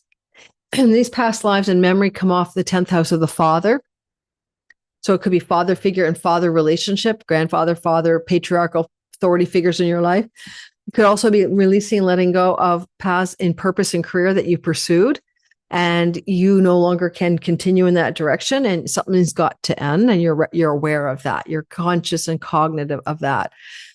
Because it connects to old paths you've followed in other lifetimes, and releasing that as well. Now, the house of weddings and wakes is the 10th house, is your visible ceremonial structures, bar mitzvahs, bat mitzvahs, christenings, weddings, wakes, and surrender, let go, release with the moon in the third house. There's still a possibility that this is looking very divorcey for some of you, or separation agreements and all of that. It may be as simple as saying that some of you are getting ready to release a visibly known relationship in the eyes of the world. And the moon reflects the shared resources of divorce in your chart, the 8th house. So just for some of you, the moon could propel you in that direction. And, look for close at hand, like 2 to 3 weeks after the moon, for evidence that what I'm saying might be true. There's a breakthrough in the third house, could be a change of neighbors, neighborhood, a relocation. Venus suggests it would be a rental. You could also have some breakthroughs with a younger sibling and a relationship with them. You might get some money from a sibling that's older than you as well. But these are side stories connected to what I was talking about. The main story was everything I discussed. It's very relational. I'm not going to lie. You could be hiding a love affair from the world. You got this hidden Venus and Mars in your sign. Either you're hiding a crush, or you're hiding the fact that there is a relationship that's grabbed your attention, and you're not telling anyone about it, maybe including your significant other. Okay. What's the past life that's coming off the 10th house of father, communal living? Who do you live with? Who do you live with? Because the North Node's in the house of your home. Is it a spouse? Is it your children? Is it your roomies? I read this card already for another sign. I'm not going to overread it. I'll tell you what it means. You could have been in a convent, a monastery, a tribe, and the people with whom you are currently living, or even just one person, that is connected to another life. The North Node is expanding and making changes, and the moon is squaring it in your 4th house of communal living, the 10th house of reputation. Oh, there's Sam, lives with his parents since he was, he's 80, he's still living at home. Or there's, Bob, married to Sue, and my God, I can't believe he's still with her because they fight every day in front of the garbage, disposal units at the end of the driveway or whatever. Why are you with that person? Do you have something, you're living with somebody because of some old story, right? Communal living. Doesn't mean the relationship has to end, by the way, but this is a very intense sky. The North Node was expand the situation, like maybe a second house, an outside property, a tent for you in the backyard. But who you're living with is connected to past lives. And there's shifts and turning points coming now connected to that story. Yikes, guys. I've been talking all day. Capricorn, sun, moon, and rising. Sun, I got a story for you. You got a moon. It's full. It's in Gemini. What is that? It's your 6th house of karmic debts and real debts, indebtedness, as well as pets and work and job and health. And this moon is full, and it shines a big spotlight there. Got a health challenge? A moon will show it. Gemini can rule maybe your arms and hands, but also your lungs. And so you're looking at some potential health challenges with parts of your body. Anytime we have a full light, we see things that we can't see because it was dark. Now we see, oh, there's that health problem. It's going to kind of interesting time. The moon is sort of squaring the Herculean labors, like with a hammer and knife, maybe because there's Saturn. Saturn's like the architect and the foreman and the builder, with the Hercules with his hand up like a hammer in the 3rd house of the extended family, nephews, nieces, aunts, uncles, cousins, neighbors, and neighborhood. So some of you might have been busy, working really hard. Some of you might have been working hard on a creative project, writing project, social media project, teaching and learning project. Been working hard. The moon in the earnings and in the livelihood house, the work house, is squaring that. Something's got to change. Something's got to change, right? There needs to be a change in the work you're doing connected to 3rd house, people, places, and things. You could find in this kind of moon in the 6th house that karmic debts are closing out, completing, but also real life debt. You owe money or someone owes you money, and there may be a completion or a closing out of those debts, paying off the debt, paying down the debt, literally and metaphorically. The moon bends the nodes in the house of siblings, indebtedness with a sibling. It bends the North Node in the house of siblings. Memory, connected to past lives. This is very literal. This is your 12th house. The sun is in the house of past lives. There's invisible Mars and Venus. There's a lot going on inside of you, not showing in the outer world yet. This is also spiritual liberation and awakening. But there's a lot going on inside of you that the world doesn't see. Mars rules your 4th house, detached from your ancestral karma, detached from your past lives, connected to your family of origin, detached from your attachment to culture and tribe. And sun rules your moksha 8th house of detached from your egoic identity. And all of this is very spiritual energy, trying to compel and propel a springboard effect when it comes to spiritual enlightenment. But on the other hand, what's Venus up to as well? Well, Venus is the goddess of love and romance and sex. She rules your house of sex and romance. She's invisible love. She's in a distant land and shore. Maybe you married a foreigner. Maybe a foreigner is someone you're attracted to, but they live far away. When you say married a foreigner, you're saying, why did I say married? Because the moon rules your house of marriage. You could be coming to a closure in a karmic debt related to a marriage partner. You could be relating to a karmic relationship, sexual and romantic, connected to past lives. And something about your life, you're trying to make turning point decisions here, but there's invisibility and you're not sure what decision to make, because Mars cannot make decisions when he's invisible. He's not visible till March 17th. So hang in there. It's almost like you have to wait till March until you can make clear decisions about any of the themes I've just told you about. Relationships that are committed, relationships that are romantic and dating or sexual. You want a revolution, and a revolution in the 12th house is a revolution in how you are operating. Your operating system at a spiritual level wants to be have a revolution. And so this can be a massive breakthrough spiritually, but it can also be a breakthrough in terms of a revolution connected to home, property, land, and real estate. For Mars is here and rules where you live, your 4th house. A change of home would likely be a rental property based on the moon's position. And there may be, for some of you, a desire for a change of home. I don't think you can execute that desire until you get to beyond March. If Venus says till the end of January, Mars says till mid-March, and then a change of home is probably emerging for some of you. North Node could put you in a new home in a new city or far off land or a place that feels somewhat foreign to where you are living now. You got a breakthrough here because it's beautiful wedge formation with strategic victory around money, healing your money wounds, stronger connection to your speech patterns, being healing and forgiving of others with verbal forgiveness. And Mercury rules the moon, and Mercury's in the house of good spirit. So you also could look at this as a financial increase through a new work opportunity coming your way. If it does, it may not execute till the spring. But you can see evidence for it. And this new work opportunity may be connected to people in distant shores, far off lands, and foreign places. What past life are you dealing with? You got memory in the house of past lives. Oh, yes. And you've got the south node in the house of foreign and distant shores and far off lands and foreign places. So there's a lot of like past life stuff that seems to connect to the key word foreign and far off and distant shores, and it's forgiveness. Well, forgiveness is the asteroid Chariklo in the house of speech, also in the house of money. Under this kind of sky, you could forgive debts. Forgive debts. Oh, you owe me that money? No worries. Oh, I had to pay you all that alimony and spousal support. I forgive you for this. I forgive myself. It's about money forgiveness too, because of the axis of Chariklo, but also forgiveness in relationship to romantic love, committed love, forgiveness in relationship to thoughts you've held and mind patterns you've held before that have held you back from something you desire in life. Forgive yourself, basically. I'll read it to you. Forgiveness is forgiveness.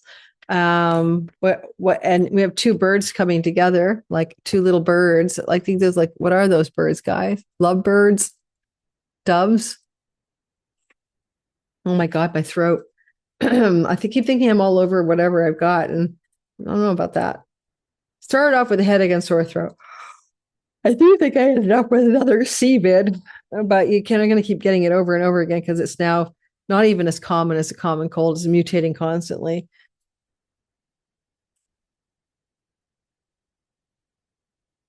Okay. I am 63. I was not taking the unsafe, ineffective protocol during the pandemic. And I had CVID at least tested 3 times now since 2022. And yes, I had a fever and a headache, right? It was not fun, but there's no way that that was a life-threatening condition. The situation you're imagining about will be healed or improved through, I never got a cough, never had lung involvement. The situation you're inquiring will be healed or improved through your willingness to release old stored anger. You may not be consciously aware that you've been holding on to resentment. Your anger may show up in subtle ways such as high blood pressure, insomnia. I got a cat who should be listening.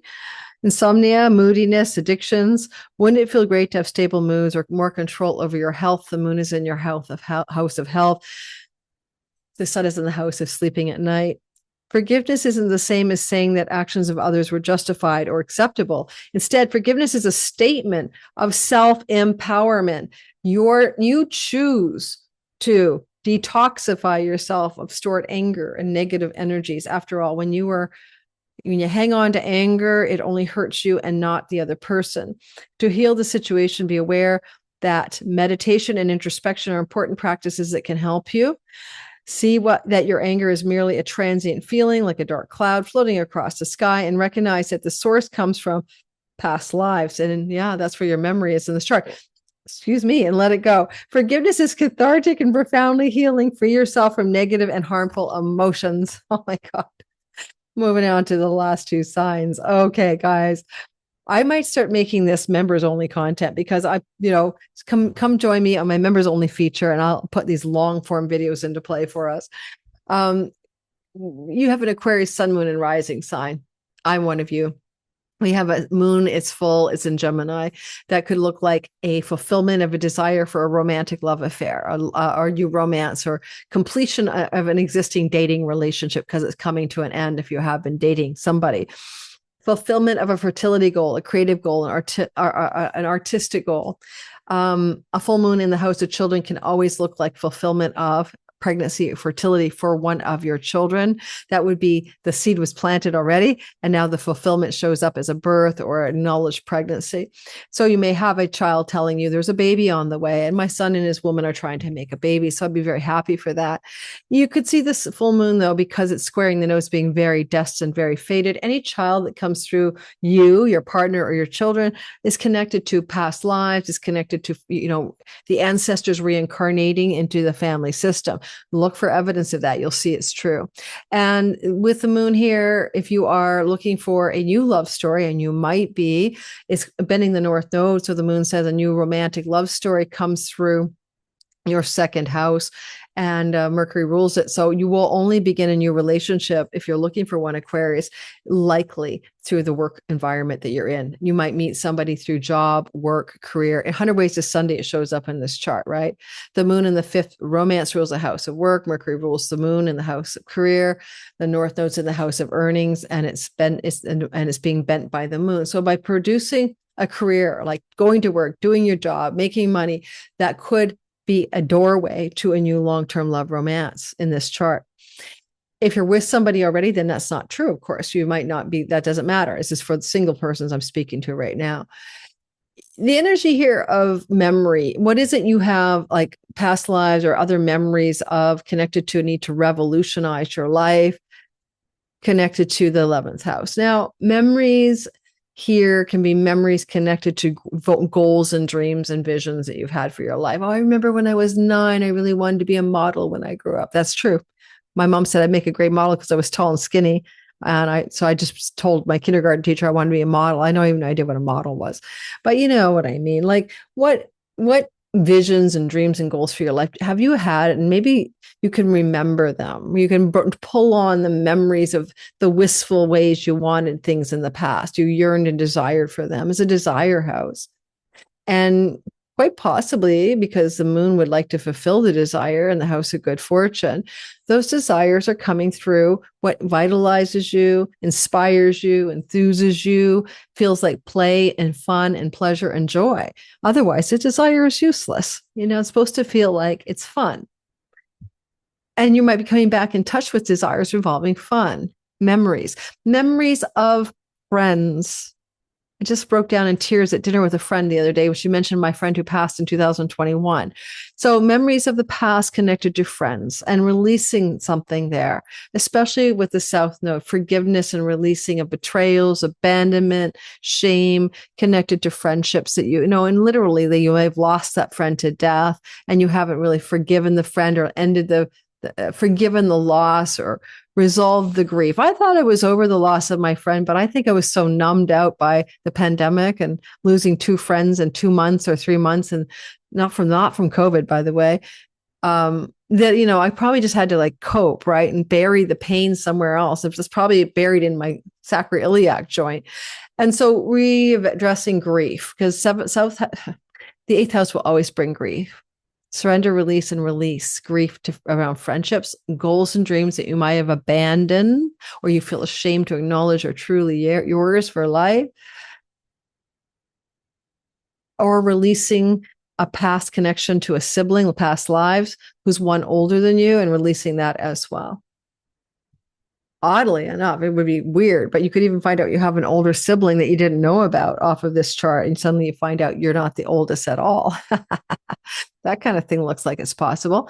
You're trying to like Hercules, working hard, increasing your money, structuring your money, making your dreams come true financially, and Mercury in the workhouse. Well, that's important because this moon is connected to those themes. And you just looking to change it up because you want to start something new. I mean, this is like a new project, a new entrepreneurial business, a new creative direction in regards to your work. And the moon will help fulfill that new path ahead. You got a victory over here, strategic victory, knowledge and wisdom. You're carrying it in the first house. You are Athenian. You might want to write a book. You might want to be a lawyer. You might have some great knowledge and wisdom stores, but you're also wise, white owl on your shoulder, very strategic right now, looking for victory in your life and ready to have miracle healings and forgiveness. In this case, if you're an Aquarius rising, miracle healings of your body are possible off of this moon. The 5th house is wonder, awe, vitality. It's a solar energy. It has to do with manifestation as well. So you may be creating a kind of a miraculous healing of a physical ailment, and you are ruled by Saturn, which rules bones and spiny structure and teeth. But just in general, this is a theory, a theme that you can release something physically for, especially for the rising Aquarians. Forgiveness around father figures and father stories for Aquarius sun, forgiveness around mother and mother stories for Aquarius moon, and a miracle healing around forgiveness. With Athena, you might write a book. You might read a book that teaches you, or a body of knowledge, how to forgive your mom or your dad or yourself, and how to improve for you Aquarius rising, in particular your physical wellness. And maybe Aquarius sun, your vitality levels, and Aquarius moon, your emotional peace levels, and miracle healings for each of you in those areas. And let's see what past life this is connected to. We have romance for some of you, but if you're going to meet somebody, we need to see probably Venus being visible. So you might not meet anyone till the end of January, but you could come to a new relationship off of this moon if you're looking for love. And that's a possibility. Now, if you're in a love relationship, ignore it. You might just juice up your sex life a bit more. All right, let's go ahead. What past life are we talking, guys? I don't know. South Node in the 12th, in the 8th house, a very karmic house, very hidden house, and connected to ancestral themes and past lives as well. Forgiveness. Second, guys, to get it, I'm not reading it to you. There's situations in your life connected to past lives that are requiring forgiveness in this life. And harms done are not connected to this life, but to past lives. Why is this important? Forgiveness is Chariklo. Chariklo is strategically oriented with victory in the house of your sun, moon, and rising as an Aquarius. The more forgiving you do of self, of other, of situations, of people, of abandon, betrayal, and shame, the primary human wounds and unlovability is the umbrella wound for all of it. Guilt, original sin, unlovability. God doesn't love me. And then betrayal, abandonment, and shame, letting go of those wounds, even if you don't even know that you carry them, they're subconscious, are your ticket to healing, body, mind, and soul. as you come through this very critical lunation. And last but not least, and best and always best, Pisces sun, moon, and rising sign. Guys, I feel like an auctioneer today, but it's a long video. Let's look at you guys. You got a moon, it's in Gemini, it's full. I'm going to talk about the outro a little bit about shamanic stuff. And in your sky, you might consider that you're going to fulfill something. Yes, yay, fulfillment, completion of some story connected to your home. Are you ready to move? Are you ready to move? Or are you ready to fulfill a goal or a dream around where you live? Are you ready to shine a light on your childhood, on your mother relationship stories? And are you really ready to, with this moon bending the north node, move into a new state of self-actualization, expansion of identity, growing a bigger footprint in your reality after all the labors you've been up to, looking for structure and new backbones and trying to bring some dreams into reality, but somewhat being confused and having a bit of inertia. It's a very dissolving energy here. Are you ready for a fulfillment of a home-based goal? Now, one thing about that is that the moon in this condition, right, the moon in your fourth house, and it is full, right, which is blessed, is the ruler of your entrepreneurial creative house, right? So this is an ideal moon to begin an entrepreneurial or creative business because the sun in the 10th house with Venus and Mars, especially with Mars, ruler of your earnings, say it's okay to start your own business. You don't have to work for someone. Mars up there, I'm quitting my job.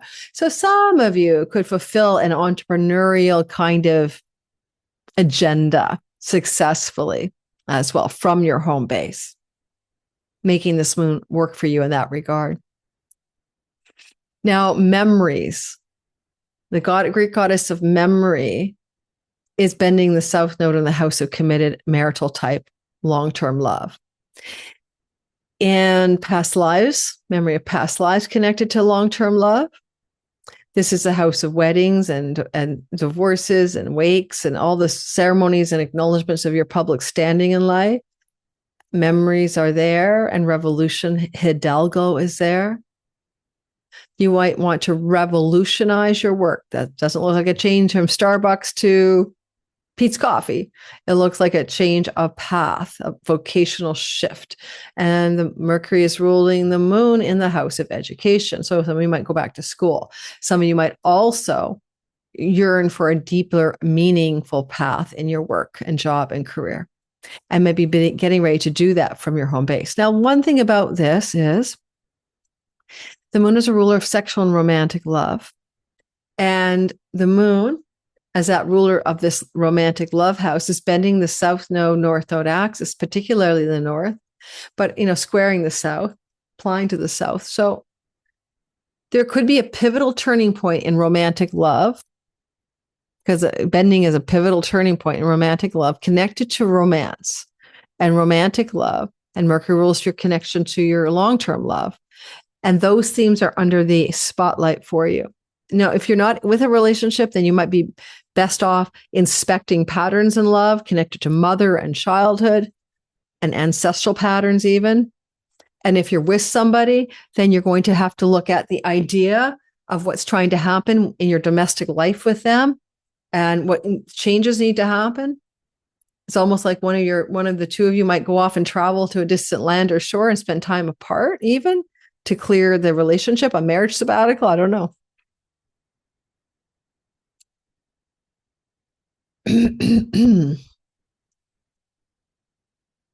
Venus is invisible until the end of January. She's a classic romance ruler. So I'm not sure you can get much romance going on in December, although you may give it a good heave-ho, a good chance to try, but it would a little bit look like it would be delayed at the very best. And then Mars is also up in your 10th house, and he's also invisible until March. And in March, you begin to take action and make decisions with bold declarative momentum that are actually very powerful, starting March 17th onward. So when it comes to where you live, your home, your marriage, your romantic life, and your career revolution, if you're doing that, nothing can really get full on traction in the correct direction probably until March. So be patient. This is a full moon, and it in your house of home. It could move you, but it can take, as any full moon can, up to 6 months to fulfill itself. Maybe I should call this video a 6-month forecast, because it really is a 6-month forecast. People think that the moon is all over on the day and then they move on to the next moon, not seeing that this fulfills itself over time, guys. Where's the breakthrough? The breakthrough is here. So strategic, book goddess, knowledge goddess, wisdom goddess Athena, and victory goddess Athena, with forgiveness and miracles, Chariklo, and not being bound by apparent reality, Chariklo, wife of Chiron, are forming a wedge to the moon. And so there is a possibility of relocating your home strategically to a far off land and shore. That would require some visa manipulation, passport stuff. It could be a story that also has you looking more strategically and getting more knowledge and wisdom about your own past life patterns, because it is connected to this memory goddess that can be also memories of past lives, as well as memories within this lifetime. I didn't mention this, but your father, sun up there in the house of the father and father figures and the role they played in your life. You're going to do a revolution around that. You're going to, either speak your mind freely to a father authority figure, or you're going to have a revolution in how you want to depart from the way your dad and his dad's dad and all the daddy dads did above you, right? There's a change in the air here, and it's connected to releasing, surrendering, and unbinding yourself from past life stories. And to some extent, the types of relationships you've attracted as well want to definitely change. They're looking for a shift, because those patterns are connected in this chart to the father and the father figures in your life, past, present, and future. Take your pick.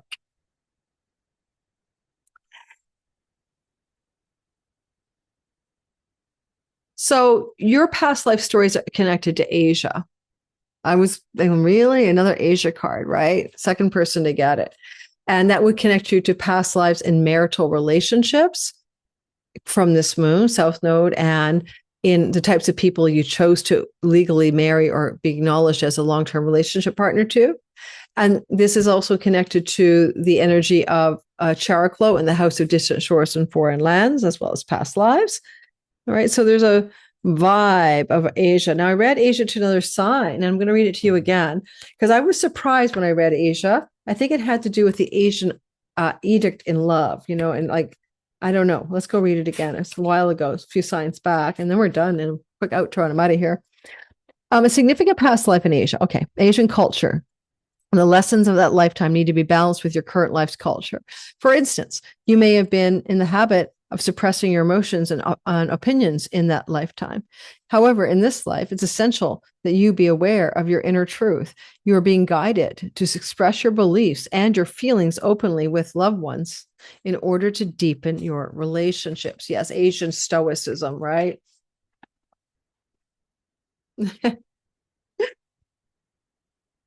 Kenji. Oh my God. Your fascination with the Asian culture stems from your love and respect for the people you've met in that lifetime. Consider taking trips to Eastern lands and reconnect with your ancient self and learn more about your soul's previous journey. Now, I have a Cap person I know, wouldn't be surprised. A Pisces person I know, wouldn't be surprised if an Asian friend doesn't reach out from the past. He has an Asian friend, a guy named Shu. All right, what we're going to do now is go into the outro. Look, if you like this kind of content, I give you long form videos. Please hit like, subscribe, and share. Thank you. Me and my channel and other YouTube astrology channels are having a difficult time with subscribers, not with views. Thank you to the person who told me that I should stop talking about Erica and Charlie and Candace, because she can't listen to anymore. And by the way, it's all about a misunderstanding that the astrology is the astrology of what's going on in the news cycle. When that's over, I'm not talking about that. I talk about the next thing, the war cycle, the political cycle, whatever. So don't worry, it does change and you have your all sign stuff. But she said, and that's why your views might be going down. No, my views are high. They're over 1 million. My views are fine. It's my subscriber count and rate this down. So if you are not subscribed, and about 60% of you are and the rest aren't, can you consider subscribing? I'd appreciate it. And AI slop isn't doing any of us content creators favors. And at the rate we're going, you're going to getting bad AI slop astrology, and it's terrible. AI makes mistakes a lot. And people like me won't be here to do the work. So subscribe, hype me, do what you need to do. Shamans. I studied with Credo Mutwa in South Africa, Don Esteban and his extended bird people of the Andes family in Ecuador, in the Otovalo Valley, outside of, can't remember, my brain won't tell me the main city anymore, Quito, I think. And also with shamans from Peru, Ipu and Clecha, a husband and wife team, and Ipu has passed away. He called me his beloved alien. I've studied with shamans around the world, and I want to talk about, because I drew the Native American card, the value of that. And it's something I could also say, I mean, so many great shamanic healing stories. So I'll start with this one, and then I'll build a shamanic healing story up. And the reason I ended up studying with shamans at all, two things. I went to see the Angels Conference in Findhorn in 2001. And Sandra Ingerman, a contemporary shaman, was in one of the mini breakout classes I took. And I learned the art of shamanic journeying to drums there with her. And I went to a crystal city, and it was really amazing in my shamanic journey. And I came out and I said, I was in this city. It was all made of crystal. And she said, oh, yes, the crystal city. And apparently it's a place shamans know about. Well, I didn't know that. And then I went to see a shaman in Baltimore. His name was Don Esteban, and his son Jorge, and they were together. No, Jorge wasn't there. It was just Don Esteban, I think. And he was probably in his late 60s, early 70s. And he was in Baltimore because a friend of mine, the author of the book Shaman MD, what's her name? Eve, was hosting the shamans in her house, and they were doing healings and oxygen. Like there was a channel called Oxygen, like a network cable channel, and they were filming people, and they filmed me and my testimonial. I had to get naked in a basement where they blew fire and spit cold water on me and rubbed eggs on me and brushed me down with like fronds, and it was exotic. And I went for eczema. I had eczema in my arms. I had eczema on my hands, my fingers. Like I had eczema as a child. I came in full of eczema, especially on my feet, toes, and all of that. And I basically got burned at the stake, and that my hands and my feet when I was a kid, right? Bad eczema, born with it. So good old stake burning, flames licking up. And I was having a really bad breakup for about a year, and I was in my mid-30s, and I just couldn't deal anymore. And I was like, maybe the shamans can heal me. So they did the healing ceremony. And I left, and I got the interview with Oxygen TV. It's probably in a file somewhere where I was explaining why I went, what I think might happen, if I had any hope I'd be healed or not. And then I went home. I lived in Annapolis, Maryland, on the Severn River. And I went back from Baltimore. And the day afterwards, I took pictures of my children in the grass in front of the river in my house. And I was lying on the grass, and I was taking all these exotic angles with my Pentax ME super camera and all that good shit. And I had bare arms because it was spring or early summer. And I didn't realize I had rolled in poison oak. Now, I have never been in contact with poison oak before, so I don't know if I'm allergic to it or not, or what it would do to me, but it was on the grass. I didn't recognize it was poison oak, and ended up with like a day and a half, 2 days, 3 days later, like I had eczema from here to here, like, and it wasn't eczema, it was poison oak. It was weeping. It was itchy. It was red. It was ugly, and it was pussy. It looked like hell. Went to a doctor, said that's poison oak. Gave me some creams to reduce inflammation. But I went back to see and so then I went back to see the shamans. Like went for a second visit. Like I'm still like covered with poison oak. And I talked to them about it. And Don Esteban was the translator from Quechua, says, it wasn't even Spanish. He said, you're healing your eczema. And I said, what do you mean? And they were translated back. And it was like, it's riding out. The eczema is riding out on the back of the poison oak, taking a hike, like homeopathic, like cures like, which I didn't even know homeopathic remedy parlance back then, but that's what he meant.